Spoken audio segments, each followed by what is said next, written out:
now lock onto this Royal Champion. Down she goes. Beautiful. And now it's coming in with the Lalo towards the top side of the space. And look at how many balloons. But that Lava Hound was instantly popped. And those pups were absolutely shredded. But he's got the balloons for days. And what a gorgeous attack. And unbelievable. Take a look at that. This just looks easy. What? Those E-Dragons just overpowered the entire base like nothing. Absolutely crushed right here.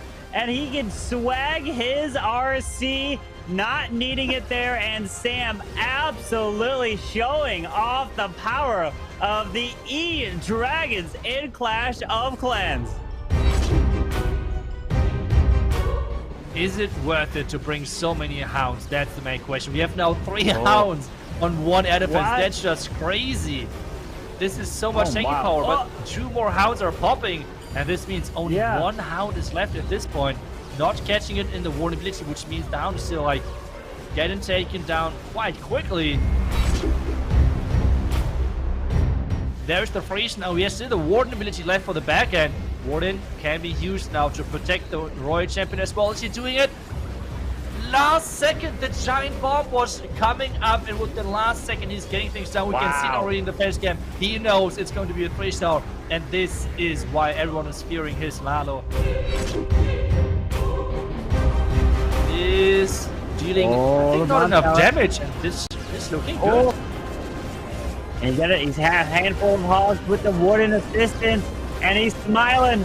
Look at that Amualet is. He needs to get at 98, 10 more percent. The minions are helping clean up. 1391. Can the minions get it?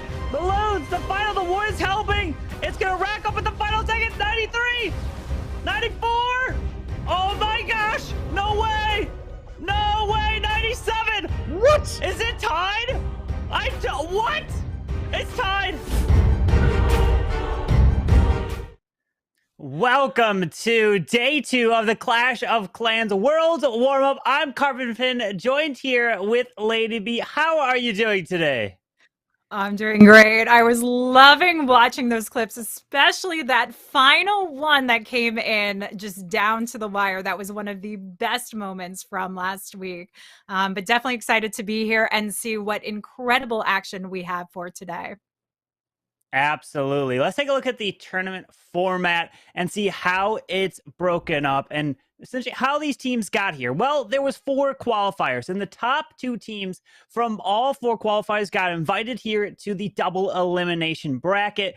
And we had the first set of matches, which we eliminated 2 teams from last Sunday, and now we're going to be having today and tomorrow to determine who is going to be winning their share of the $30,000 prize pool here in Worlds Warmup. But there's 3 places where the teams are going to be winning some money here.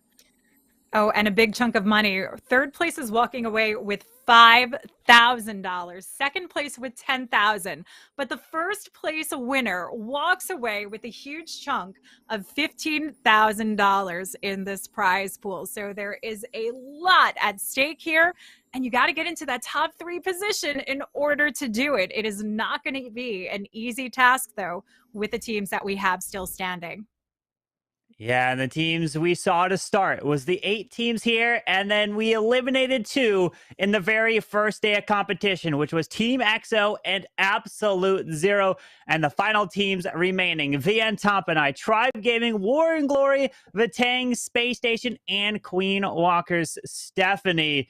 And we are going to be inching our way closer and closer to finding out who is going to be winning first place here in the very first of the biggest tournaments of this year. Well, let's take a look at the bracket and what teams are in the upper bracket and the lower bracket. You can see here in the upper semifinals, we have some incredible matches.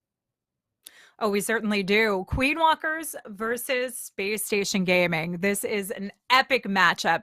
Everyone knows and loves Queen Walker Stephanie for their creativity, for their consistency. But this new Space Station Gaming team, the Brazilian powerhouse, is definitely pack a pretty mean punch. And we also have Vatang in the upper bracket. This is a known Korean team that has been, they're seasoned veterans. We've seen them through all of the world championships, and they are facing off against the new Tribe Gaming team that has been coming in with fire and heat.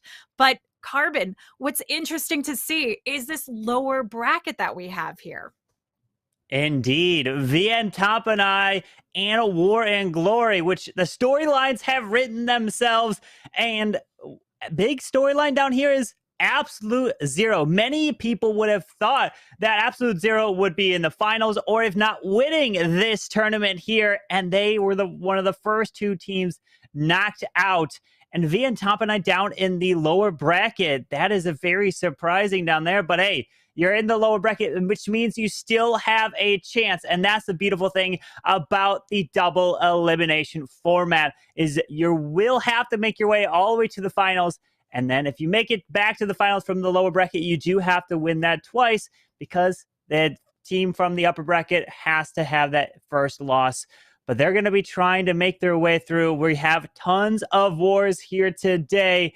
I cannot wait to see what is the start, which is SpaceStation Gaming taking on Queen Walker Stephanie. And both these two teams here have been on fire recently, coming in with some incredible rosters. To start for SpaceStation Gaming, we got Bernal, Solino, Leo, Marnal, and P. Castro. And we have the 5 that many know for Queen Walker Stephanie.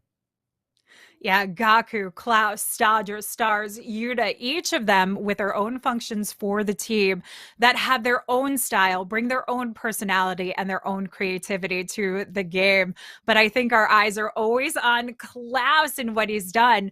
But recently, I've got to say, it's been Stodger that has been impressing me, who's gone from being a ground attacker and bringing it to the air, bringing it to the skies with those super dragons and absolutely dominating through. But if anybody's going to be able to try and hold them back, I do think it's that former INTZ team that is now under the Space Station Gaming belt, particularly because they've taken on such a huge component here. We've seen P. Castro taking a lot of the ending positions and coming in where the team needs. We'll have to wait and see if that's what's going to happen for them today, though. Absolutely. And you mentioned the new team in terms of coming together for SpaceStation. They have a lot of experience playing together under the old names, but here together, all these 5 for the first time, and they have been doing a fantastic job. They've been putting up some amazing scores, and we've seen it last weekend when it comes down to it. A lot of the teams have to be putting up 14 stars to have a chance at advancing and winning these wars. So are we going to see a 14-star performance? Will we see a perfect war? Because one mistake can cost you everything at this high of stakes here. It really can. We're watching a previous war with King Mushtaba and Strut, and if you don't hit those perfect wars, you're done for. With so many contenders, so many top players in the game here, it's perfection that is needed time and time again. Those small slip-ups are going to keep you back, but we do often see defense coming into play, which is still nice. It's just that there's so much to have to try and defend against, and with so many well-versed players, that's what you're always fighting with, what these players are going to bring to the table. And despite knowing that you have certain key players that have their go-to style attacks, they still have the versatility to switch it up from time to time. And that's the beautiful thing about these pro players, is they are so good with so many different attack strategies, and we know what they typically love to bring in their attack, but that's what they know, that the enemies know that. They know many of their wars have been streamed as well. So sometimes they switch it up, try to bring something that you haven't seen before. We always talk about that aspect. But it really comes down to, are you willing to take a risk? Because if you're in an attack and you do something that you're not typical with, and the big thing comes down to if something goes wrong. If you haven't done that attack many times, then are you able to adapt on the fly to try to fix it to get that 3-star versus if you do an attack that you always have done before, you know what to do if something goes wrong. Because a lot of these players on these teams really push high into Legends League. And we've seen these players, especially in this matchup, be ranked up at number 1, 2, or even have multiple counts up in the top 10 in the world. So these players know what to do when that comes to that situation. But these are just going to be in some incredible wars. Yeah, but when the pressure's on is where it really matters. And that's where you can find the slip ups. The nerves get to you, a little bit of your hands shaking in those moments and those split decisions that even if it's well versed from all your practice in Legends Leagues can go right out the window, especially when there is $30,000 on the line in this prize pool. So, you know, I got to give it up to these players because it is immense pressure that they're facing. And they are streamed, as you mentioned, quite often, which puts them easily at a disadvantage. But we are right into the action, and we've got Leo of SpaceStation Gaming kicking it off, coming in with the Queen Charge Ice Lalo. Yeah, with that one Ice Hound, he's going to use that to help try to freeze up an Inferno Tower because maybe he wants to invest the freezes for the Queen Charge portion. We'll have to take a look at this Queen. Is he going to be charging her in towards the Town Hall? Because that single target Inferno is standing right behind it. It's going to be a huge pain to deal with a single and the Clan Castle. And typically, when you have a Clan Castle next to a single like that, you tend to always see Lava Hounds inside of the CC, which can slow up a Queen and have to lock onto it and really completely mess up an attack. But let's see if that's what he decides to do here in this hit. Yeah, this is a beautiful position that she's coming in from, taking on those heavy hitting damage items first. We do have to worry about that single, of course, as well, but we've got the freezes to help hold this off if she gets into harm's way. We see a lot of these very long, intense pushes to wrap around the Queen because we want to keep the Queen out of that position, but also equally, as you mentioned, taking on the different damage coming in equally, and that Queen needs those healers raged up to keep her alive. They're just on the cusp, but not quite in. But the King is set and in place to help force her along the path that she needs to go. Absolutely looking beautiful for this Queen Charge so far, but taking time. Let's take a look at the clock at 1 minute and 35 seconds left in the raid, pulling the tornado trap with his King. The beautiful thing part of this raid was he kept the Queen away from that single target Inferno while he took out that Lava Hound. Now we're going to have to invest that freeze, and there it goes. Freezes up that single, continues this Queen Charge, and this King getting slowed down tremendously by the Tesla farm, but the Royal Champion should be able to help take it out, and the Lalo's going in to the right side into the Eagle Artillery. This is a really widespread for a Lalo, so sends in the Stone Slammer to help cut the pass here, force it along. We still have the multi to actually worry about in the core of the base. This is a damage zone that we often worry about seeing the majority of the traps in, and it's defended by the Royal Champion here. This doesn't have a lot of power left because we see the Loons thinning out Carbon. This is taking a pretty nasty push away with the Air Sweeper still carrying on. Yeah, that Air Sweeper did so much damage. All these balloons have pretty much disappeared. We do have the Royal Champion, actually the defending Royal Champion, that's going to turn around and take out that Grand Warden. And the Headhunter comes in late to try to slow down this Royal Champion. Giant Bomb is there. She's going down because it's just a multi-target Inferno in the core. And at this point, it's looking like time will be the factor. Granted, the Queen doesn't have too much health either way, so she might end up actually getting taken out if she got close to that multi because of the walls. But Leo, this is the first attack of the war, and it's going to be a defensive 2-star. And that is all that can make the difference. 98% for Leo of SpaceStation. What a great effort, but Stadra is going to hold. Yeah, so at 98%, I mean, when we look at this as a whole, if you're not going to triple, that's about where you want to set the standard in this mix, because it puts a lot of pressure onto the other team for any small slip ups. This could come back to their favor if they're bringing the right defenses. But if we see, like we were talking about, the perfection that we often see from some of these teams, that is what is going to do them in, but not the easiest base to go about, especially leaving that multi in the core with an air sweeper continuing to push everything around. I honestly was surprised to see the position of the Stone Slimer coming from the outside edge rather than trying to absorb the traps on the inside. Yeah, the big thing was I was saying he was able to take out the town hall with his queen, but that Tesla farm that popped up was a big pain. But now Stadler's it next, and starting off with the Super Dragons. You tend to see a Super Dragon attack come in early in a raid in a war like this because these players only have about 8 minutes to plan their very first attack, since the war starts at about typically for a competitive war like this at the 45 minutes. Yes, that means there's not too much time to go, and so they have to think quickly on the fly of what attack they're going to do. But the Super Dragons are going to path their way straight into the core of the space by the multi-target Inferno, and a few Super Dragons move off to the Town Hall. Yeah, this is something that Stadler is known for. It's something that I don't recommend most players go into, sending your Super Drags right into the Town Hall. But this is his style. What it does mean is that it relies on your heroes to have the extra health and support on the back end while you still have enough power to cut through the core of the base. So your heroes need to be there nice and strong with very limited damage on the back end. Obviously, we still have the scatter shot up. We've got the multi, which isn't the biggest issue, but with the scatter shot down now, knowing the king has his ability, the queen has hers, and we've got the royal champion. This is what Stadler knows and does well and sees these weaknesses. And look at all the hero abilities still to use. Finds a tornado trap, but not going to matter. Pops the RC ability. Down that goes. A few Super Dragons still in the mix. King's ability goes off. There's the free spell. And Stadler making it look easy. How to use these Super Dragons. Absolutely crushing Leo's base. And a beautiful way to start it off for Queen Walker Stephanie.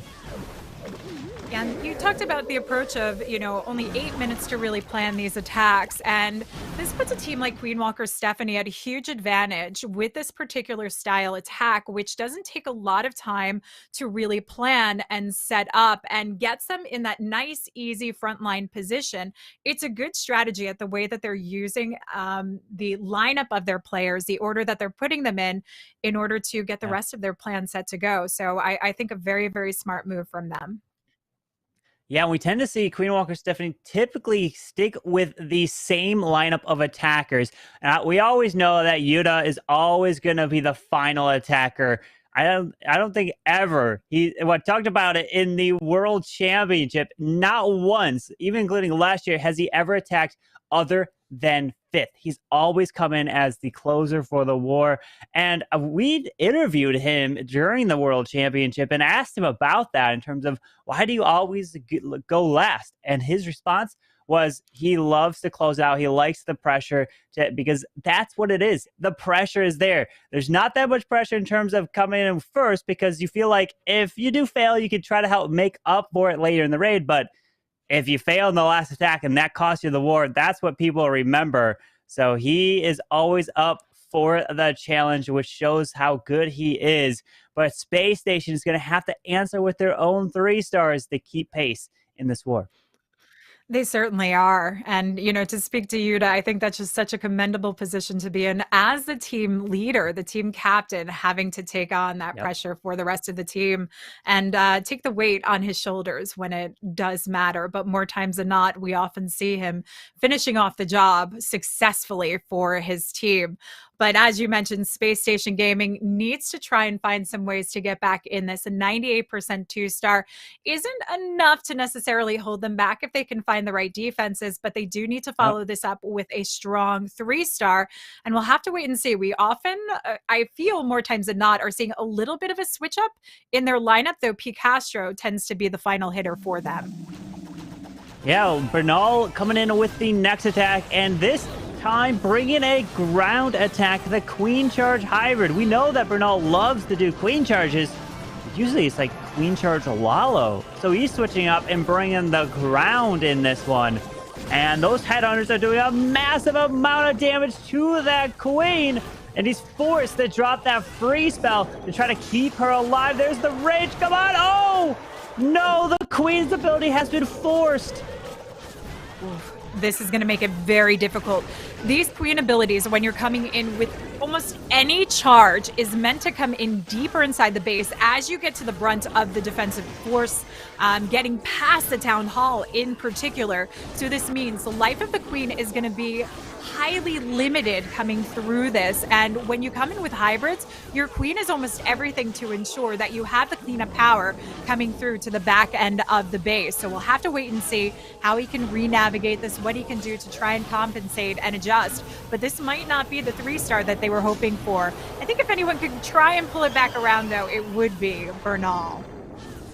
Yeah, with that queen continuing her way through to the left side, dropping the balloon to try to pull Seeking Airlines and protect these healers through this area. With that single target Inferno just waiting behind the town hall, he has a 1 freeze and invisibility to keep that queen alive. And here comes the hybrid, typically with that king and siege barracks off to one side and force that hybrid of the miners and the hog riders right in between to go through the core of the base. There's the heal. And he's finding a few spring traps, but the Eagle Artillery is locked onto it. Looks like the Royal Champion of this attack.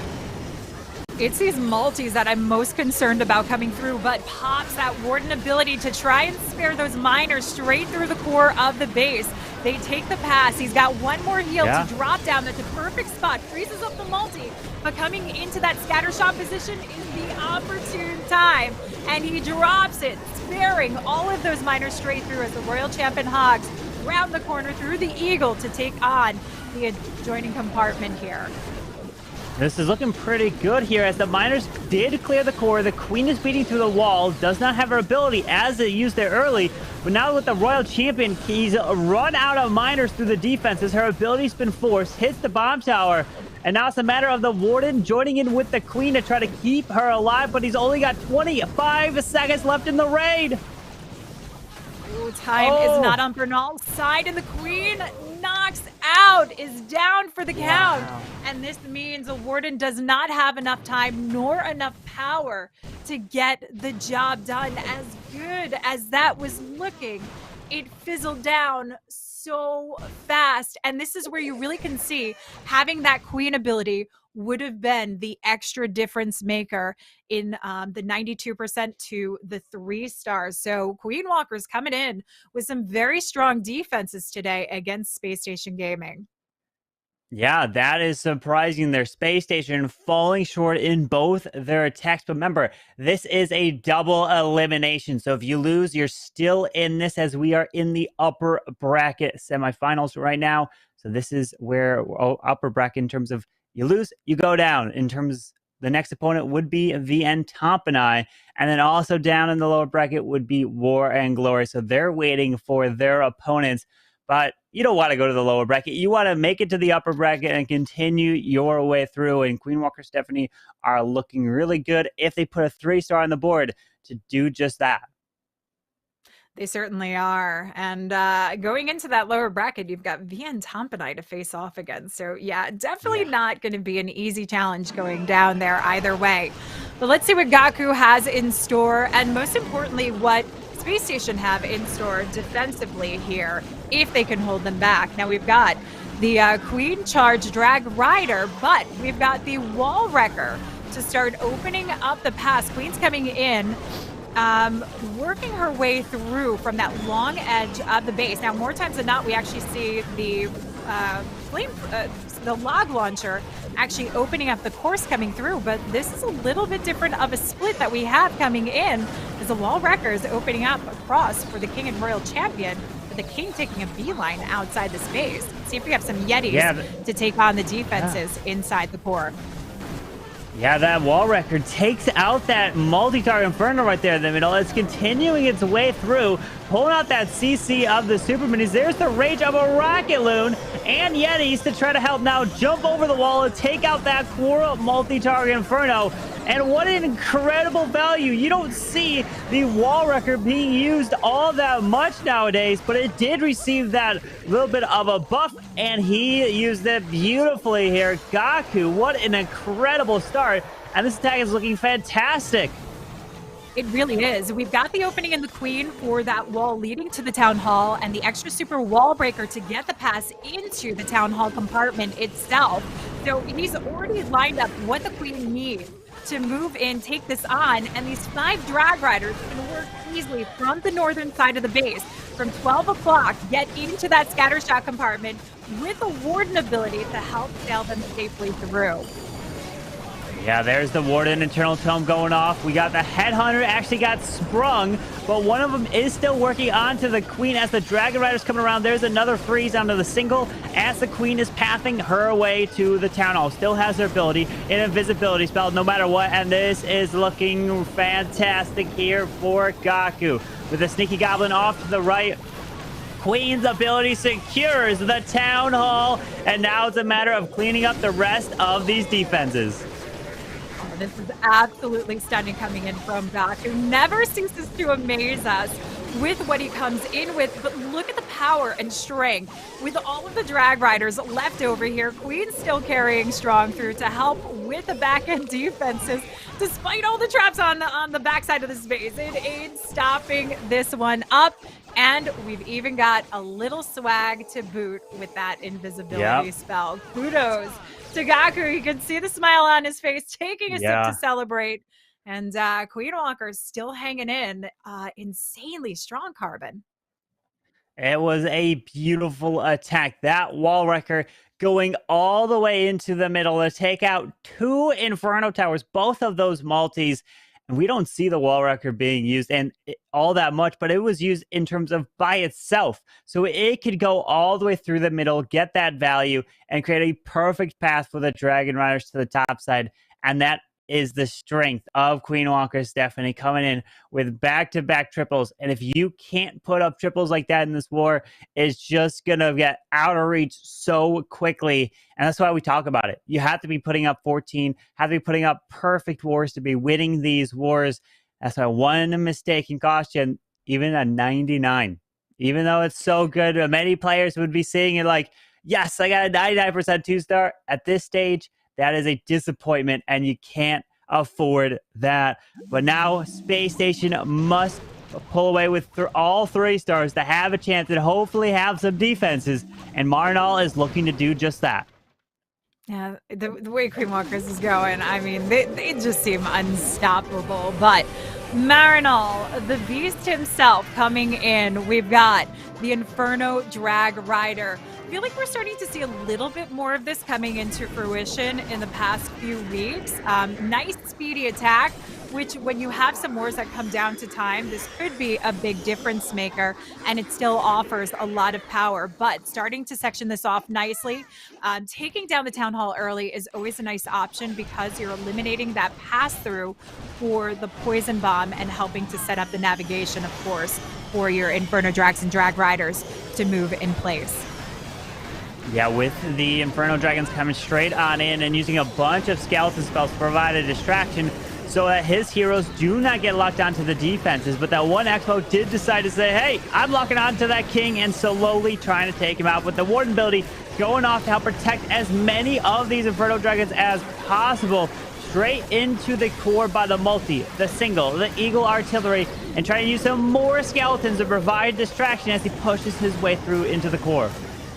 Yeah, a bit of a struggle with that air sweeper, pushing everything back into that multi, but freezing up the multi nonetheless, trying to get through, get it taken down.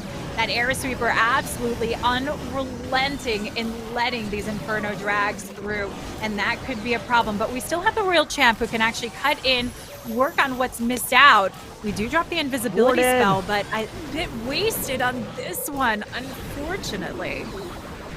Wow, that Warden decided to stop hitting that multi-target Inferno, and everything in the core went down, and Gaku's base is looking to also hold. And what an impressive defensive performance here from Queen Walker Stephanie, not allowing a 3-star in the first 3 attacks of SpaceStation.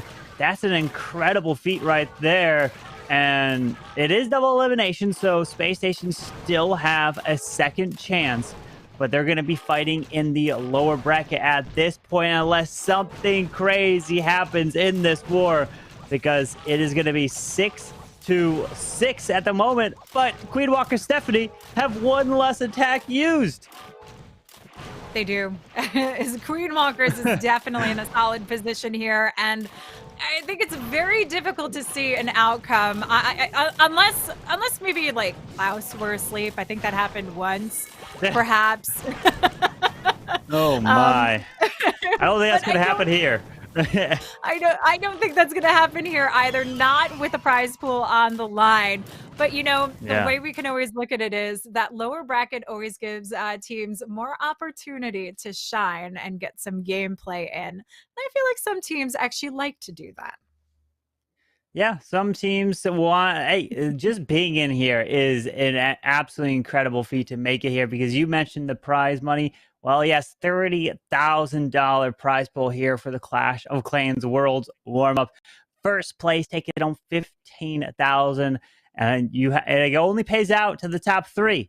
So you have to try to make it all the way to that. If you make it to the finals, you're guaranteed at least $10,000 for coming in second, and then if you win third place, we 5,000. So there's a lot of money involved here, and these players are putting their best effort. And Queen Walker Stephanie, it's showing here as their defenses are shining through. And maybe they were because during this war they had at least a week to prepare for their opponents.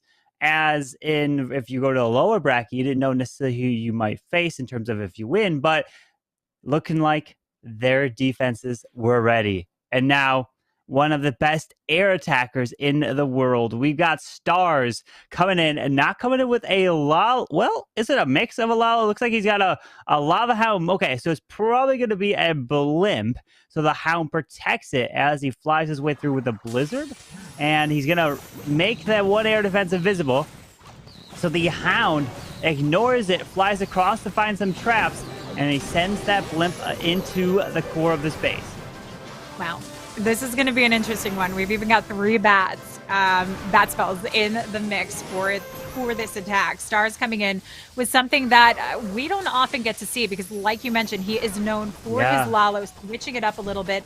And again, I think he's been taking some points from your Creative Masters series and having fun with it.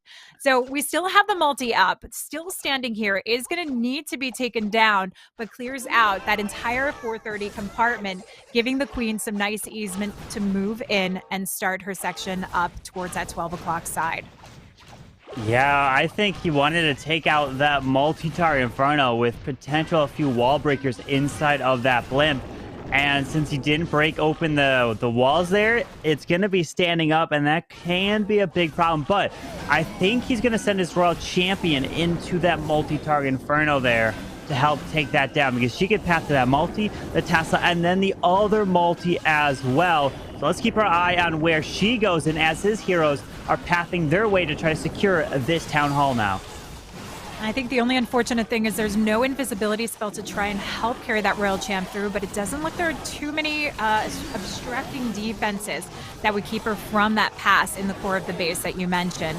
So bringing in the Ice Golem to help tank for this. We've got the King providing extra tank as well, and the Queen just needs to get through the single targeting Inferno, but still fighting against those pops. Pops her ability. We want to start clearing out those defenses, and it's actually the Drag Rider coming in to sneak through to take down the multi here. Interesting.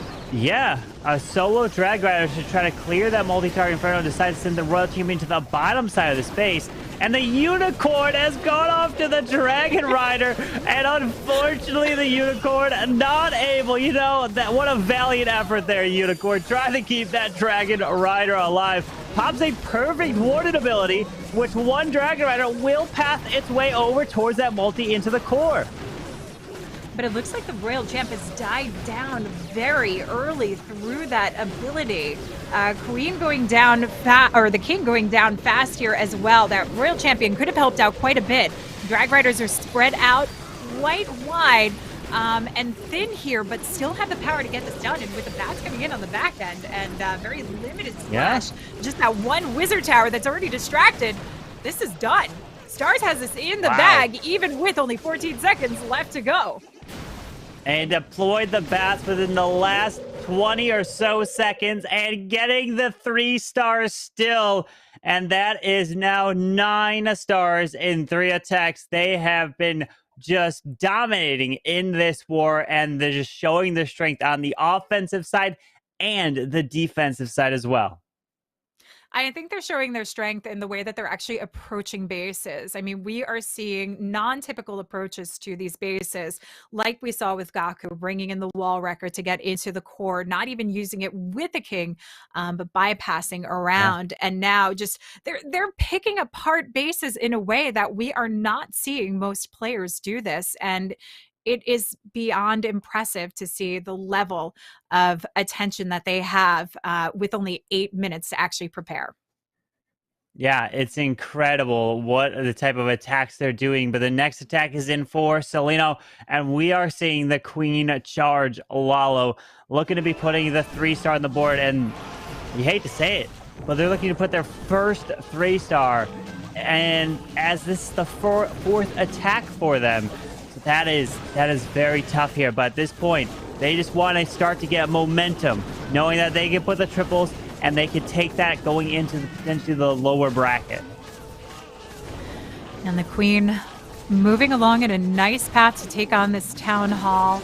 You know, you need that momentum, like you said. You need the motivation to get into the lower bracket. Know that you can fight your way through, because you don't want to go in just feeling down for where you're at. But with the bases that Queen Walkers has been coming in with, I don't think anybody can take that too offensively and be too downtrodden on it. But beautiful course here for the Queen, and just need to continue to wrap her around so we can set our course coming through. But we've got 2 multis in the core that we need to worry about getting taken down, because that does not make for an easy Lalo passing. Ooh, Queen is going to jump another rage because of these expos. Yep, there's the rage to try to keep the Queen up, and the healer's healing her off, and he's looking like he's going to keep the ability intact. No worries there. And right now with the super wall breaker, breaking the wall open to push that king up towards the top and sending the royal champion right in between, trying to path her way to the middle. Yeah, so these are the multi-sections that we want to see. We've got the invisibility spell to try and keep her alive. The king trying to protect her, but the cannon still focuses on her, launches that Seeking Shield, which gives her that extra regenerative health boost to get enough power to come in for the multis. And it is the invisibility spell that carries her through long enough to take that on, like he knows the power of that royal champion and what he can get out of her. Absolutely perfect coming in from Celino. Absolutely incredible right there. Pops that Warden Belly, protects the headhunters, the balloons, the stone slammer. The Tassel Farm is off to the left side, but he's got all these balloons moving their way through. But an incredible pathing in the value from that royal champion to grab 2 Inferno Towers with their ability skipping through.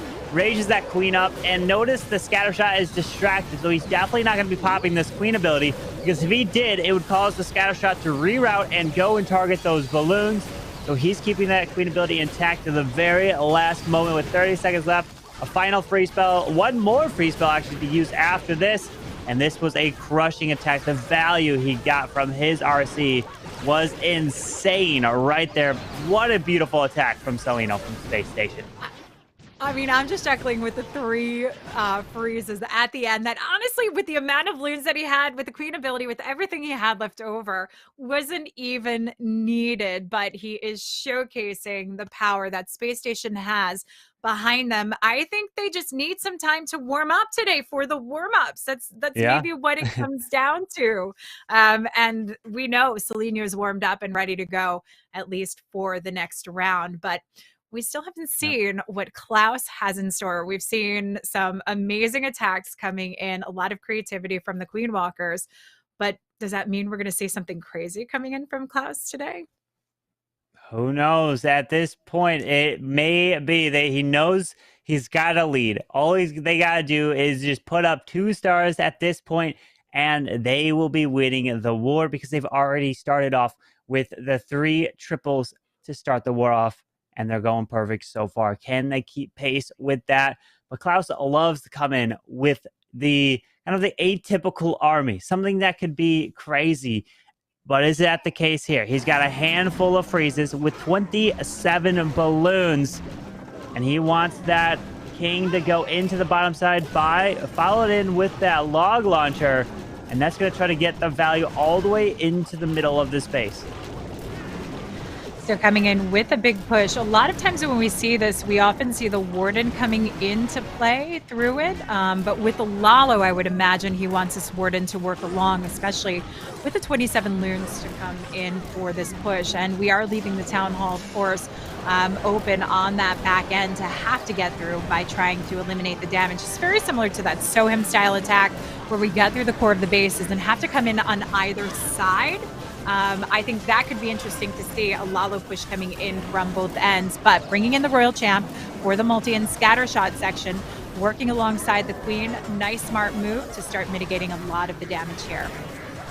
Yeah, with that Royal Champion off to on the enemy RC, taking her down, and there it is. Beautiful job with the single target Inferno locking on the Queen. Her ability goes off. Now she locks on to the Lava Hound, but his Royal Champion got some nice value, and here comes the Lalo, and notice he's going to be ending on the Town Hall with his Lalo, so he's taking a risk which could result in a 1-star if things don't go right. Oh, you gotta give it to Class. Played a little bit crazy coming in with this Lalo. That Warden ability having to carry this through quite a bit. Hound taking a huge lead here to try and soak up those traps all the way straight to that 12 o'clock side of the base, but the loons are struggling to pass through. We do have 4 freezes and 2 hastes to try and carry it on, but 9 loons that need to come back in and help surround this. He's going to have to keep that Town Hall frozen as he's making his way through. There it is. Freeze onto the Air Expo. The Town Hall, he's making his way through. Has the Grand Warden Eternal Tome to protect these loons. Does it right there. The balloon should get hasted out of the Town Hall. Come on. Come on. Take that down. But did the Warden get locked down, or was that the Owl by the single target? It was the Warden. So the single target Inferno might just be too much. Oh, no.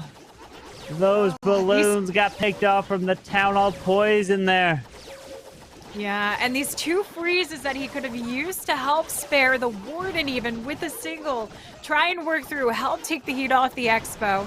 Unfortunately, a little bit wasted.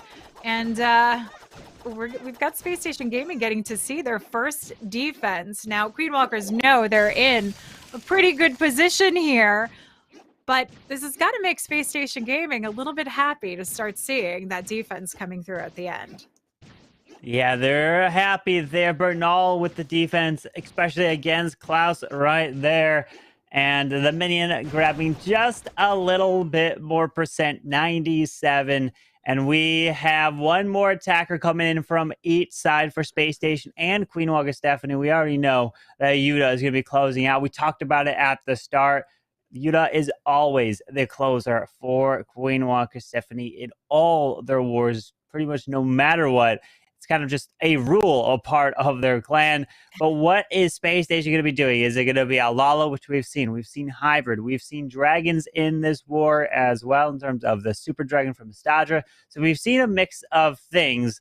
But one thing we haven't seen, which a lot of players do, is sometimes the Super Bowlers in terms of the unlocking them, because they get some beautiful bounce values. But it's been a little bit since I've seen that, or maybe even some other super troops in the armies.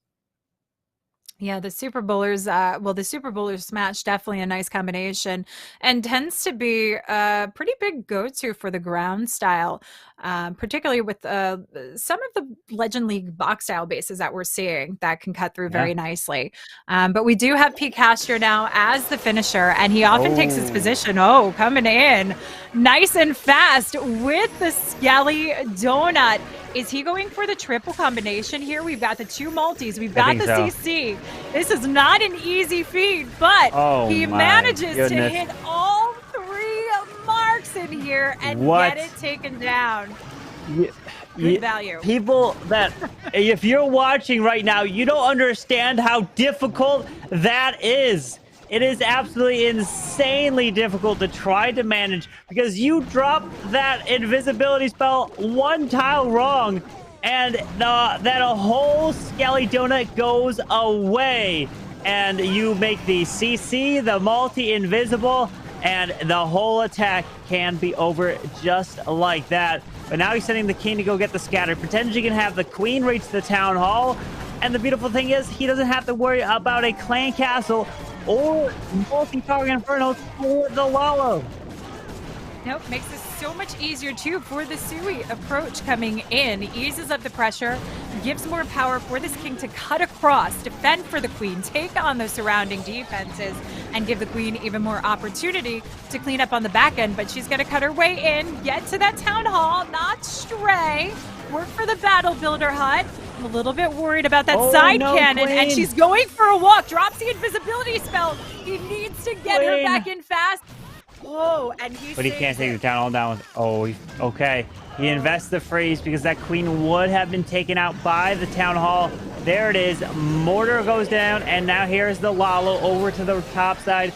Or moving straight in towards the Eagle artillery, and has to get through the enemy road champion, the enemy king, and the queen down to the bottom side. There's the warden ability trying to protect through all of these traps. I think Picasto's just trying to keep us on the edge of our seats. Now, biggest worry here is the position of these air sweepers. We're going to see them ping-ponging loons back and forth, but the Royal Champ cuts across, helps to take them on, one of them on at least, cuts through for the second, and now it's this final freeze that needs to come down for the scatter, helping to push through, but he wants to swag it. Wow. Knowing the haste, the power is enough to carry this along, and Pete Castro showing the power that Brazil has coming into this one. Absolutely stunning, despite almost narrowly losing that queen from the start, Carbon. Wow. Look at that 3-star with the Skelidona in the core of the base. The value that he grabbed is incredible. Beautiful attack right there. Didn't have to worry about Inferno Towers in the middle, hitting your balloons, and no CC to come out, because if you mess that up, you don't have a poison spell to take care of the clan castle that would come out and absolutely destroy the raid right there. Beautiful hit. We do have one more final attacker, Yuta, coming in for Queen Walker Stephanie to try to close out this here. Will he be able to put a triple on the board? What kind of attack is he going to do? Because, you know, his favorite attack is the Queen Charge Lalo. It is. And, you know, I think at this point, it makes the pressure is so much lessened on him. You know, a safe 2-star, obviously, coming in to win this war, make it nice and easy. I would even say relatively, you know, high percent 1-star could do it. So he can take some risks here, but he's not one that often does that. I think he goes for that standard combination. And it is indeed going to be the Queen Charge Lalo that we do get to see. I'll be curious to see the position of the blimp coming in, potentially to take on the town hall, perhaps. Yeah, with 2 rocket loons to use, Yuta does need a 1-star 80%. So if it does result in a 1, it has to be at least an 80% for the tie, 81% for the victory in this war. So that's something to keep your eye on.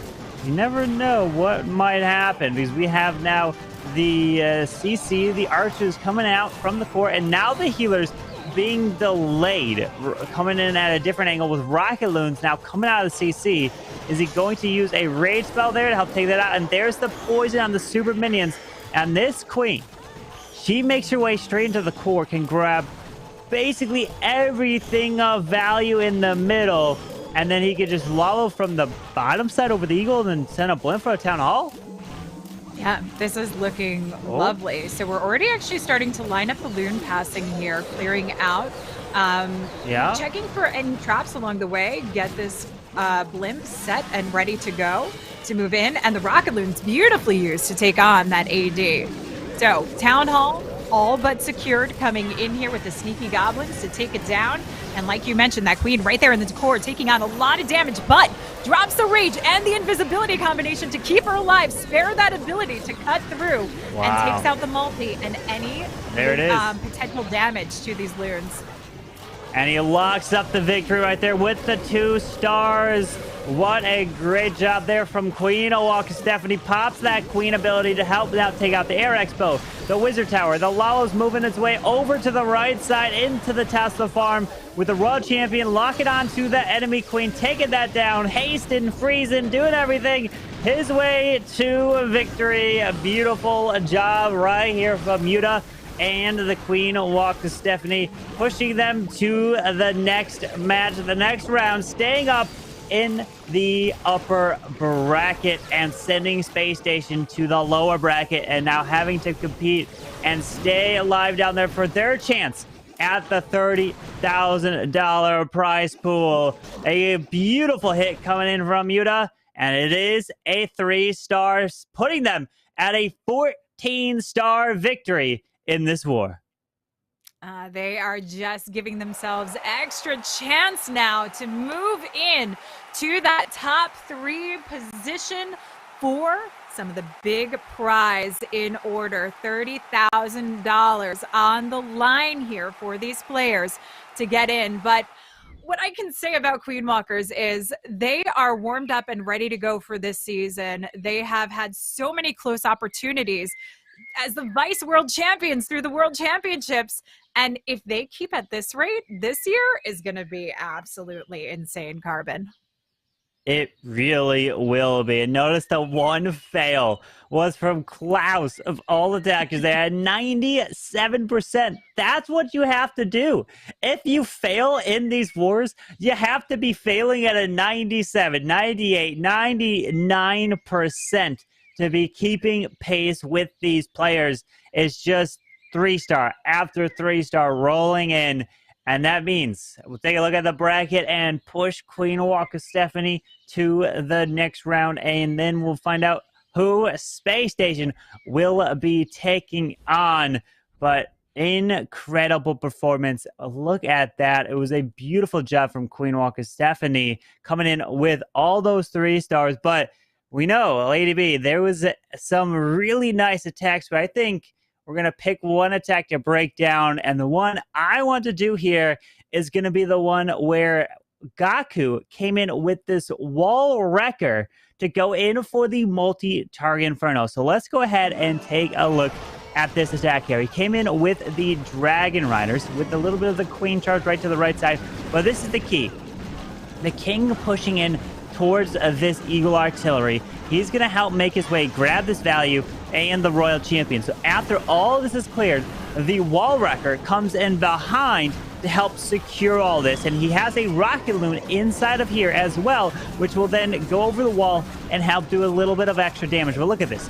As the King, the Royal Champion, are clearing out all these point defenses, the Wall Wrecker is getting hit by a multi-target Inferno. That's really not too big of a deal in the Builder Hut, so he could easily be able to help take this out. The Air Expo finally locks onto it, sends a few balloons to help go for that Builder Hut.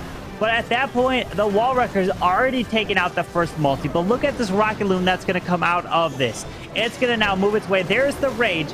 Hits and damages that multi-target Inferno. And then the Yeti Mites under the Rage take out that Inferno tower right there. Beautiful planning to say that I can send my King and Royal Champion to clear in that left side. And then behind it, straight into the core, grabbing the Wall Wrecker. You don't see that often. He showed the value, the actual strength, and the planning that goes into this attack. And then the Queen, she continues her way off to the right side, taking her time. And his plan was for his Queen to start from one end of the base, walk her way all the way to the right side, and help secure that Town Hall. And then, of course, on the top side, that's where the Dragon Riders come in. And watch this.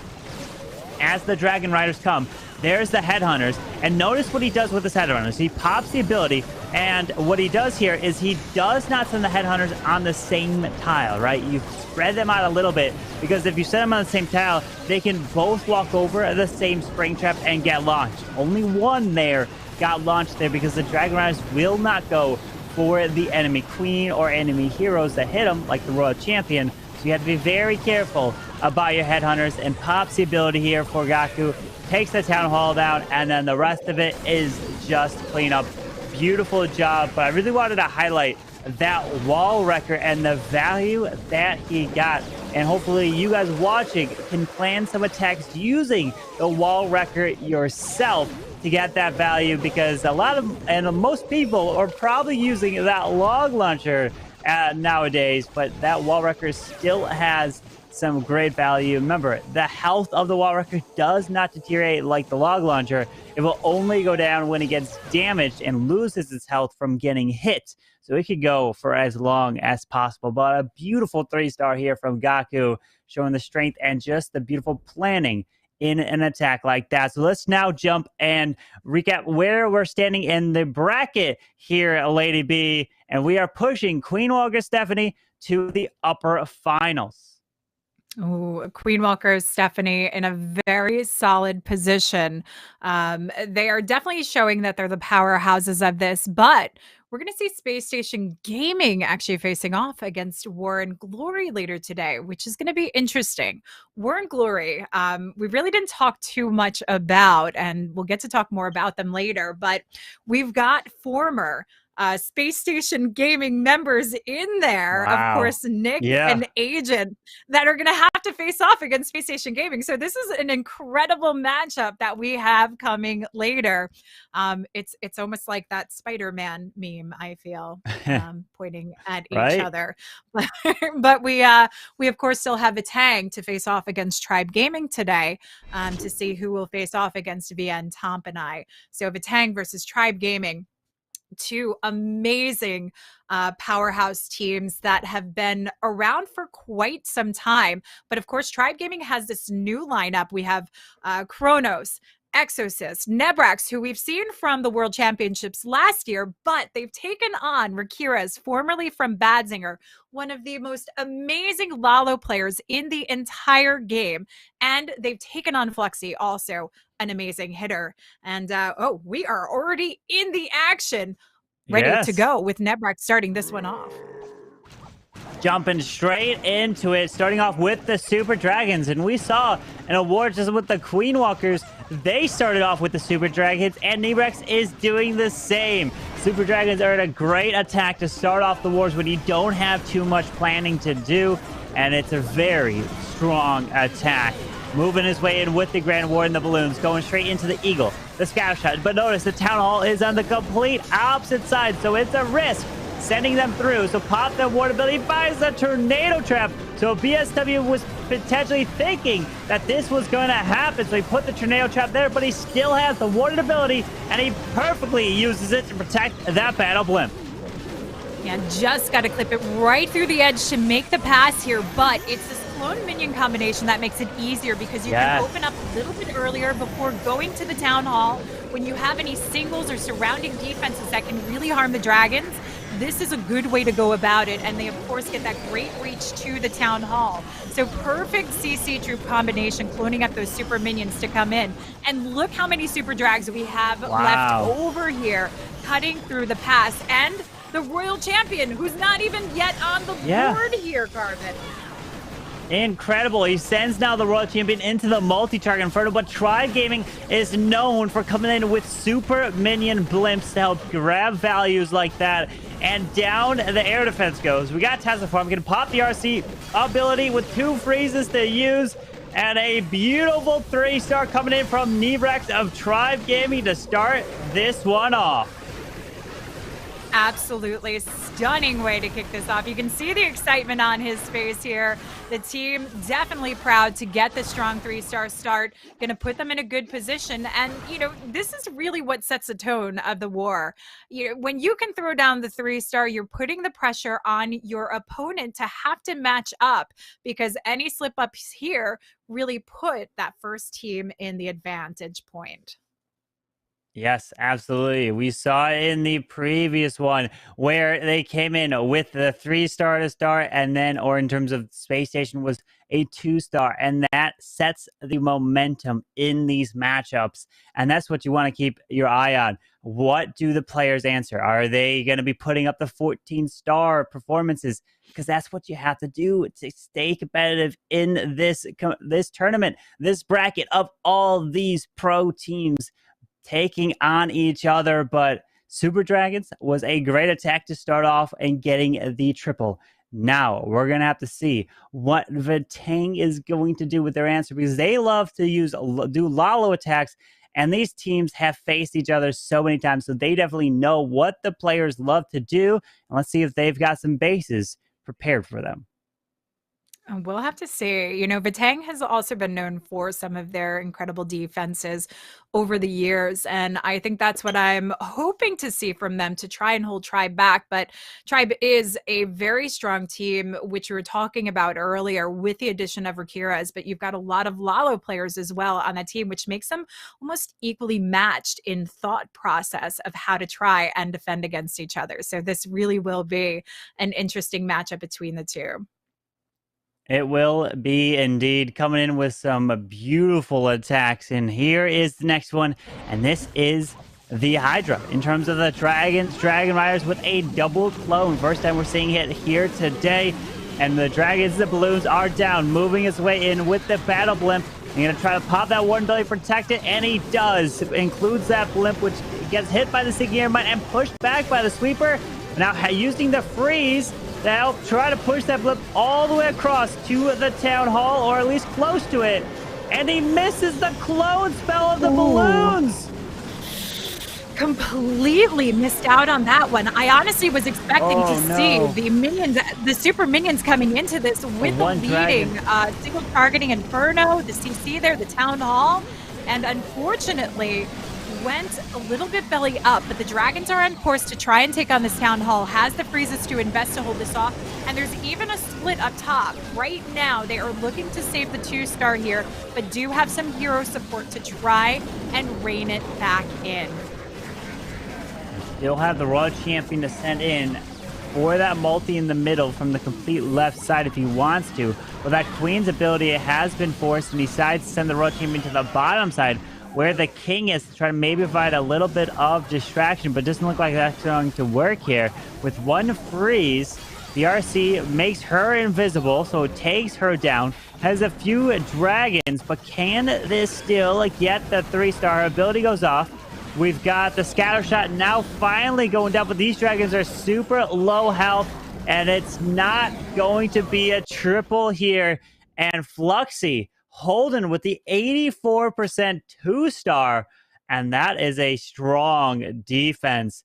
If they're looking to put up high 90%, but that is a really solid defense there from Fluxy. And it's just the clone did not grab the balloons to clone up the balloons in the core of the base to provide just the overwhelming amount of destruction, and it's just missed it by the one tile. Yeah, and that kind of combination is one that I always find very risky to come in with Alloons for that far of a pass coming in, which is why a lot more times we see those super minions, especially with the spread and some of those surrounding single targeting defenses. It makes it a lot trickier to get that full pass in. The double clone would have helped out quite a bit, but like you said, missing the mark there is really what hit. But you got to commend for the fact that he was able to recover that to a 2-star to a reasonable percent, keeping the Dragons on course and using what he had left to ensure that he could get the 2-star, because the last thing you want to do is start off with a 1-star war. Yeah, absolutely. You do not want to be starting off with the 1-star in a war of like this with everything on the line. This is the upper bracket, so if you lose, you still have a chance. You will be going down to the lower bracket, but the team you would face down there, the Tompinai, which is not going to be an easy task. Every single matchup in this tournament at this point is going to be such a difficult matchup there, but they're trying. The teams are here. They worked so hard to get to this point, but if they get eliminated and they don't come in the top 3, then that's no prize money that would be awarded to them. So they have to do their absolute best to get at least into 3rd place. But this is the upper bracket they're trying to take on, because the winner of this match, anyone that's just joining, is taking on Queen Walker's Stephanie, waiting at the upper bracket finals. And then the winner of that will go to the grand final match, which we still have tomorrow. So there's still today and tomorrow so much to come. You don't want to miss it. But this is the next deck from Fluxy, who just defended. And he's coming in with the Queen Church Dragon Riders. He's got 9 balloons in the mix. And so King starting to section off the path here, and we see a nice easy funnel coming into that scatter shot position. This is allowing the Queen not only some tank for those oncoming defenses, but giving her the course to work into that town hall compartment. We, of course, have the charge to come in, delaying those healers until it's a little bit safer to move along. And I do like the added use of those sneaky goblins, taking on the structures to the outside edge, trying to make sure that there is nothing that can obstruct this Queen, pull her off course, but also will keep her on time to take on this town hall. Now we drop the invisibility spell and freeze combination to keep her alive and well without having to burn through that ability, because we know how important it is to try and keep it powering through to the core of the base. Yeah, notice how he used those balloons on the single to try to take that down, but it's still barely up. He wanted to try to do his best to keep that Queen ability. That's why he had an invisibility spell, but unfortunately that single forced this Queen, forced the use of all those freezes. So now he doesn't have it for his Dragon Rider portion. Moving his way through, fighting a double, triple. No! 3 spring traps, launches all the headhunters right there as he continues to push his way to the top side. So he's got to rely on whatever the side of this stone slammer to take out the Queen, but it might just be balloons and another Dragon Rider at this point, which it is. Oh, rages it up though to try and get through the defenses, but is not able to take them down. The entire core left defending this base is going to give Vatang the defense that they were hoping for, and a massive one at that, as the Queen just dies out. This percentage is not where Fluxy needed to see off of that defense that he came on. This is going to be a tough turnaround. We do have the archers on the outside edge with some extra cleanup available here. Could push us into around the 70%, but that is going to be quite a bit low for what Tribe Gaming want. It is going to be lower than the Vatang. That is the number you have to keep in mind, the percentage of your opponent, and this is going to fall short, meaning if Vatang triple their next attack, they will be taking the lead just like that. So this matchup will be going back and forth between the two, which is just showing you how even this matchup will be. And Fluxy grabbing a little bit more with the archers. 69, he can get 70, 71 for these final two collectors. There it is, with about just under 3 seconds to go. Fluxy, great effort right there, but unfortunately the Dragon Riders were unable to move in from the top side in. Every single one of his headhunters did find a spring trap and got launched, so he couldn't pick off the enemy Queen that was hitting his Dragon Rider. Yeah, this made it for an unfortunate approach, but this is the kind of defenses too that we're talking about. Vatang being able to bring in, knowing where to place those marks and really make the impact to get the most value out of those spring traps. And that's what they're meant for. They're meant to, especially with the headhunter positions, it's not often that you get to see it come into play. But kudos to Vatang for being able to hold back a player like Fluxy. This does put Vatang in a pretty good position at this point, but there's so much of this match left that we really could see anything. And with the defenses starting to fly through, it really is heating up. It really is. And now PSW coming in with the Super Dragons with 8 rocket loons. But how is he going to do this in terms of having this flame flinger taking out the town hall? So you have to be very careful in terms of ground skellies in this area that can take out your flame flinger, because you tend to put skellies, you put Teslas if you think that's what they're going to try to use to take your town hall down. That's why he also has an earthquake to activate this, but he also uses a bat in front to help provide a bit of a distraction for the rocket loons to move into the Eagle Artillery so that they can go in and take that down. Beautiful use of just the one bat spell there. Very nice investment on that. And I like the way that he's already sectioning this off. We only have 3 super drags. We know the power that the super drags offer, but only using 3 seems a little bit scary. But he's already taken down the sides of the bases. Town Hall's going to go down to the Flame Flinger. And we've got a nice big push coming in through the core of the base. So he's really taken on some of those key items, with the scatter shots being the biggest worry now. Yeah, now the Super Dragons are pushing their way to the middle with Headhunters running off, uses one freeze to help take that one Hunter down. Moving his way, the one Super Dragon does path to the multi. The Flame Flinger opens with Dragon Rider and Balloons coming out of it. Still has the Royal Champion and hasn't even deployed the King yet in this raid. King coming in from that bottom side of the base for that back end scatter with the Royal Champion. But with the power that these super drags are still offering, has so much fight left. Drag Rider right there up with the Queen to take on the single targeting Inferno, freezes it up to give it that final fighting chance to take it on. And we are witnessing so much swag coming in from ESW. Forces that King ability, but we've got freezes that are not needed. We've got an invisibility spell that is not needed, and he has absolutely dominated through the space, bringing the 3-star home and keeping Vatang now in the lead. That was beautiful a job using a bat spell and the rocket loon to move in towards the Eagle artillery and take that down. The bat spell was providing the distraction to the air defense so that the rocket loon can move in. So that was an absolutely brilliant plan right there to get that value. And because there was no splash in the area to help take those bats down. So now we're looking at the percentage, and Vatang now take the lead. It's all tied up 5-5. But Vatang are ahead on percentage because of their higher percent 2-star fail to what Fluxy came in with, which was only the 71%. So that is going to be a big differential in this war here. But can Tribe come in with a 3-star to answer? Because at this point, they're going to have to do it, because this war is looking like it's going to be up to 13, 14 stars. So those small mistakes are going to add up.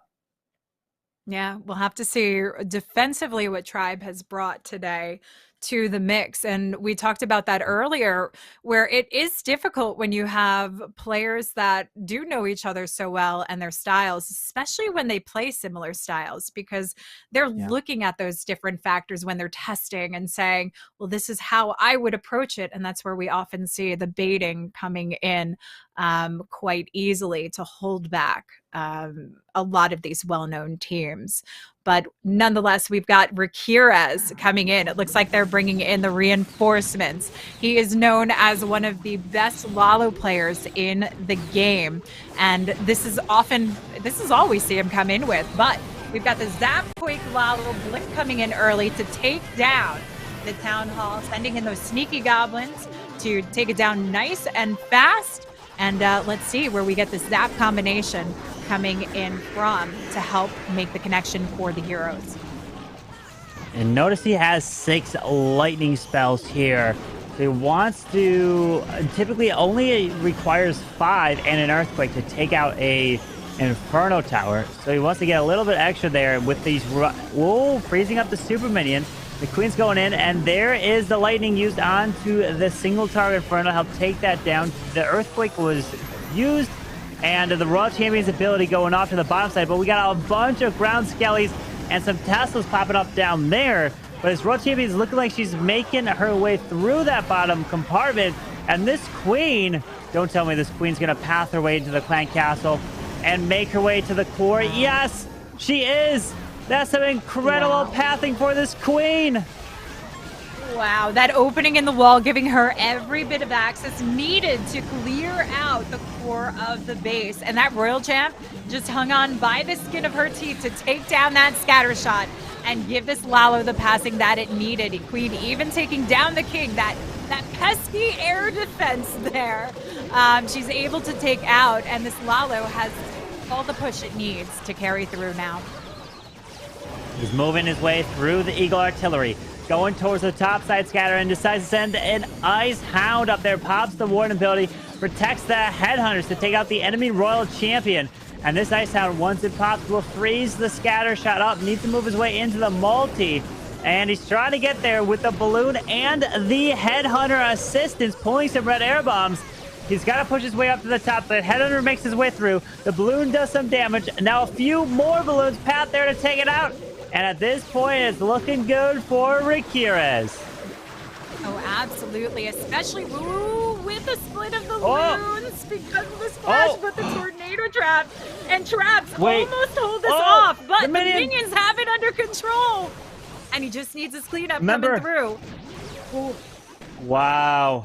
Remember, you have to keep in mind, if you have at least one ice pup from the Ice Hound, it will freeze the defense and slow it down. So he had a few there, which would also come into play as the balloons move their way around to the edge, which would slow them down there. But that was such a close one to the end. But hey, at the end, it is a 3-star, right? Comes away with that, and now forcing Vatang to have the triple to then take the lead again. Yeah, Vatang's still in a very good position, but the more triples that come through as these teams stay tied up, it does start building up the pressure to perform and to make sure that you have no slip-ups. And I think that really is the biggest thing that we do see, is that the pressure can play into it, and we see small, minor mistakes along with some of the exceptional base building that can sneak up easily on any of these top players. But so far, I mean, these teams are certainly impressing, and the way that they've all fought to get their way in here, they certainly deserve where they've come to this point. Absolutely. They've played through the qualifiers to be in the top 2 out of all the teams playing. And those were long days just to qualify to get to this bracket. And now Rollo coming in with another Lalo attack with the Ice Hound as well. And he's got a mix in a heal spell to potentially protect the balloons as he makes his way through a core base, which we typically see a bunch of red air bombs. But this king making his way through the enemy king, the eagle, and grabbing all this value to push that queen to the left, and using that skeleton spell to provide the distraction for his queen so she can get the value into the enemy queen. Yeah, the skeleton spell is such a nice value to use because you're not having to take it up with a golem or a giant, and it lasts pretty long to give just a bit of what you need coming through, especially with this invisibility spell to carry her along and start cleaning up what we need to push through. But we still have the Royal Champion to come into play, and this is a very wide pass working in. Now, you mentioned the heal that we have come through. We often do see that in the core, particularly with multi-sections. So as a Royal Champ takes on that scatter shot, we are going to have to see that come to fruition. But we do have the Stone Slammer that can also come in through the core, soak up the traps, and take that inline edge as well. And now the Royal Champion has 2 pets with her. Yeah, she has the Unicorn and the Lassie. Look at that, Royal Champion. Getting both of the assistants there. The Royal Champion is now making her way to the core, but she will be going down. But this is why he's taking 2 poisons, so that he can poison up the Headhunters and the Super Minions into this base as he flies around, and he can send that Stone Slammer straight into that core multi-target Inferno as a back end to move his way around if he wants. But he pops the Warden ability through the Town Hall and decides to send the Stone Slammer to the bottom side, and it is going to get pushed back by the Sweeper. So let's see, as these balloons path around, can he keep the momentum alive? Wow, that heal absolutely stunning to keep the main pack of troops coming into that multi-air sweeper, though, threatening it. But with the Warden and Electro Owl there, they knock it out nice and fast. And the position from the Stone Slammer to take on the back-end multi, work through the opposite air sweeper, has really helped power this through. Absolutely stunning display of Lalo ability and splitting it up in a very different pathing from what we are accustomed to seeing. And look at the name. All you gotta change is one letter of the name, and it becomes a Lalo. Rollo coming in with the Lalo. Beautiful job. A 3-star indeed. and he makes it look so easy when he does that. And Lalo is probably the hardest attack to do in the game, just in a general attack style, because people are like, yeah, I'm an air attacker, but typically it's with some sort of dragon attack, not with the balloons, because it's so hard to use the lava hound and then even the ice hound like that, because you want to try to get the value from when the ice hound pops, the freeze effect. It's not easy. They make it look like that, but man, it's just incredible to watch what they could do.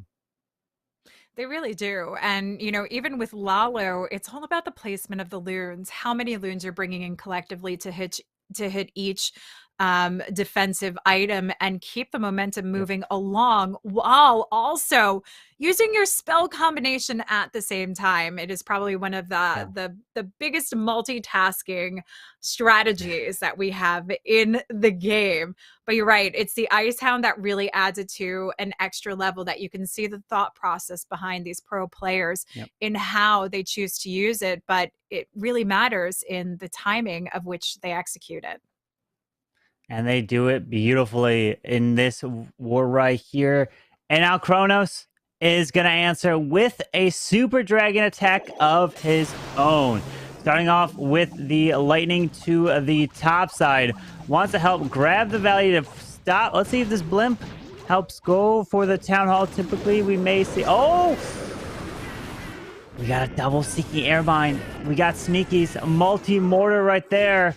And will the sneakies, they do go for the storage, forces him to use the invisibility spell to help force him to go to the town hall right there. I always, my heart stops always at that angle of the invisibility spell over that town hall. Just a fraction of a tile difference, and you have lost your sneaky goblins going to that town hall, but does it well. Gets the drags in. We're seeing a lot of super drags today coming in from Tribe Gaming. Like you said, quick decision makes it a lot easier for the planning, but it also has a lot of power. So because we've taken down the town hall, we've eliminated that poison bomb to go through. Queen works on the outside edge, with the king taking a pretty big frontline lead, but we want this queen ability reserved, coming in to help with the push on the back end, but also keeping the drags trained through the center of the base. So drops this rage down as they force their way through the royal champion, but still need to get that multi. Yeah, I did grab that as the super dragons are pathing their way to the middle multi there, with the warden trying to help them. Queen's making her way to the left behind this king. The royal champion is now being used to send in. And will this middle multi go down? We still have all three, the king, queen, and royal champion abilities to use. Using the poison spell onto the king to slow him down. I mean, I believe he's still got a beautiful value left with his abilities, because it's incredible what your hero abilities can get with a few super dragons in the mix as well. And Kronos is looking to put the 3-star. He's celebrating right there, and he's looking like it's going to be good. And this is what Tribe Gaming needs to keep up the pace and stay close in this war. Absolutely. This is where you really see the reliance of the power of the heroes in this particular attack. It's a very powerful attack when you understand the basic components of it and how the dragons need to be functioned moving through, but it's the heroes that really help support it, and so much left over there. Kronos definitely excelling at this, and I think Tribe Gaming in general, we've known them to be the powerhouses with the drags, even from the World Championships with those drag rider attacks that they were rocking up with. Yeah, using those super dragons, getting the beautiful value, showing the strength of exactly how to do it, because they can just overwhelm a base, sending them into the core. But that blimp, it was close, not taking out, almost not taking out the town hall. I mean, having to use the invisibility spells, and that's why there was both seeking air mines there to stop exactly a blimp just like that. But Kronos had the plan, the backup plan, I might add, to make sure that the town hall went down. Because if it didn't go down, the raid would have been completely different. Now, Vatang, they triple, they take the lead. It's just going back and forth, and that is what this matchup is looking like it's going to be. Yeah, This is they're keeping it interesting, they're keeping it close, and definitely keeping us on the edge of our seats to see if there are going to be any slip ups. But it's just like that game of chicken, you know, who's going to really break first on this one. But for Tribe, unfortunately, they're the ones that need to see the break here. And is it going to come from Warning? That could be a tough ask with him coming in using the Flame Flinger Queen charge. Drag Rider attack. Flame Flinger we're seeing a lot more of, and with a Quake we know we're going automatically for this Town Hall, but you do have to be mindful of some key things, looking for any Expos, mortars that could be in range of targeting it, and of course sniping out any possible Teslas on the outside edge of the base. Indeed, and makes this invisible to make sure that the Queen goes to the right side to try to path her way in towards the storage and the scatter shot, and she does just that. And the tunnel is activated. This Flame Flinger is going to be able to help take that down unless some crazy skeletons pop up as it makes its way in towards that to get some beautiful value. Because if you can use the Flame Flinger to grab a Town Hall, that opens up pretty much any attack in Clash of Clans. And it's incredible value. Now, continuing this Queen through this base, has her ability, so no worries here, and 2 poisons to use to try to deal with this clan castle now. Master minions held off slightly in that poison, it looks like, but the healer's getting pushed back. Need to stay in range, keeps that rage on them, on target, and super minions go down nice and fast, so we can send in those Drag Riders supported by the Warden and the Royal Champ to cut through. Town Hall almost down, and we will have some extra reinforcement coming out of that as well to take on some of the surrounding defenses here. Curious to see if it's going to be an additional Drag Rider to help. Yeah, look at that. He's also paid attention to his Queen. Makes her invisible as she got locked down by the single target Inferno. She steps up and helps take that down. Her ability is easily going to take that down. The Flame Flinger hasn't even opened with the clan castle to come out.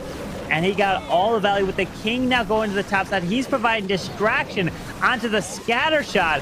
And this is looking fantastic for Warning of Vatang. This is absolutely stunning. The power of the King on the back end. He has utilized every single option he has in each and every quadrant. And this is a different way to think about breaking down those bases. Often we have our different phases of the attacks, and they focus on cutting through the core of the base, where you can actually take these bit by bit in the quadrants, just as Warning showcased.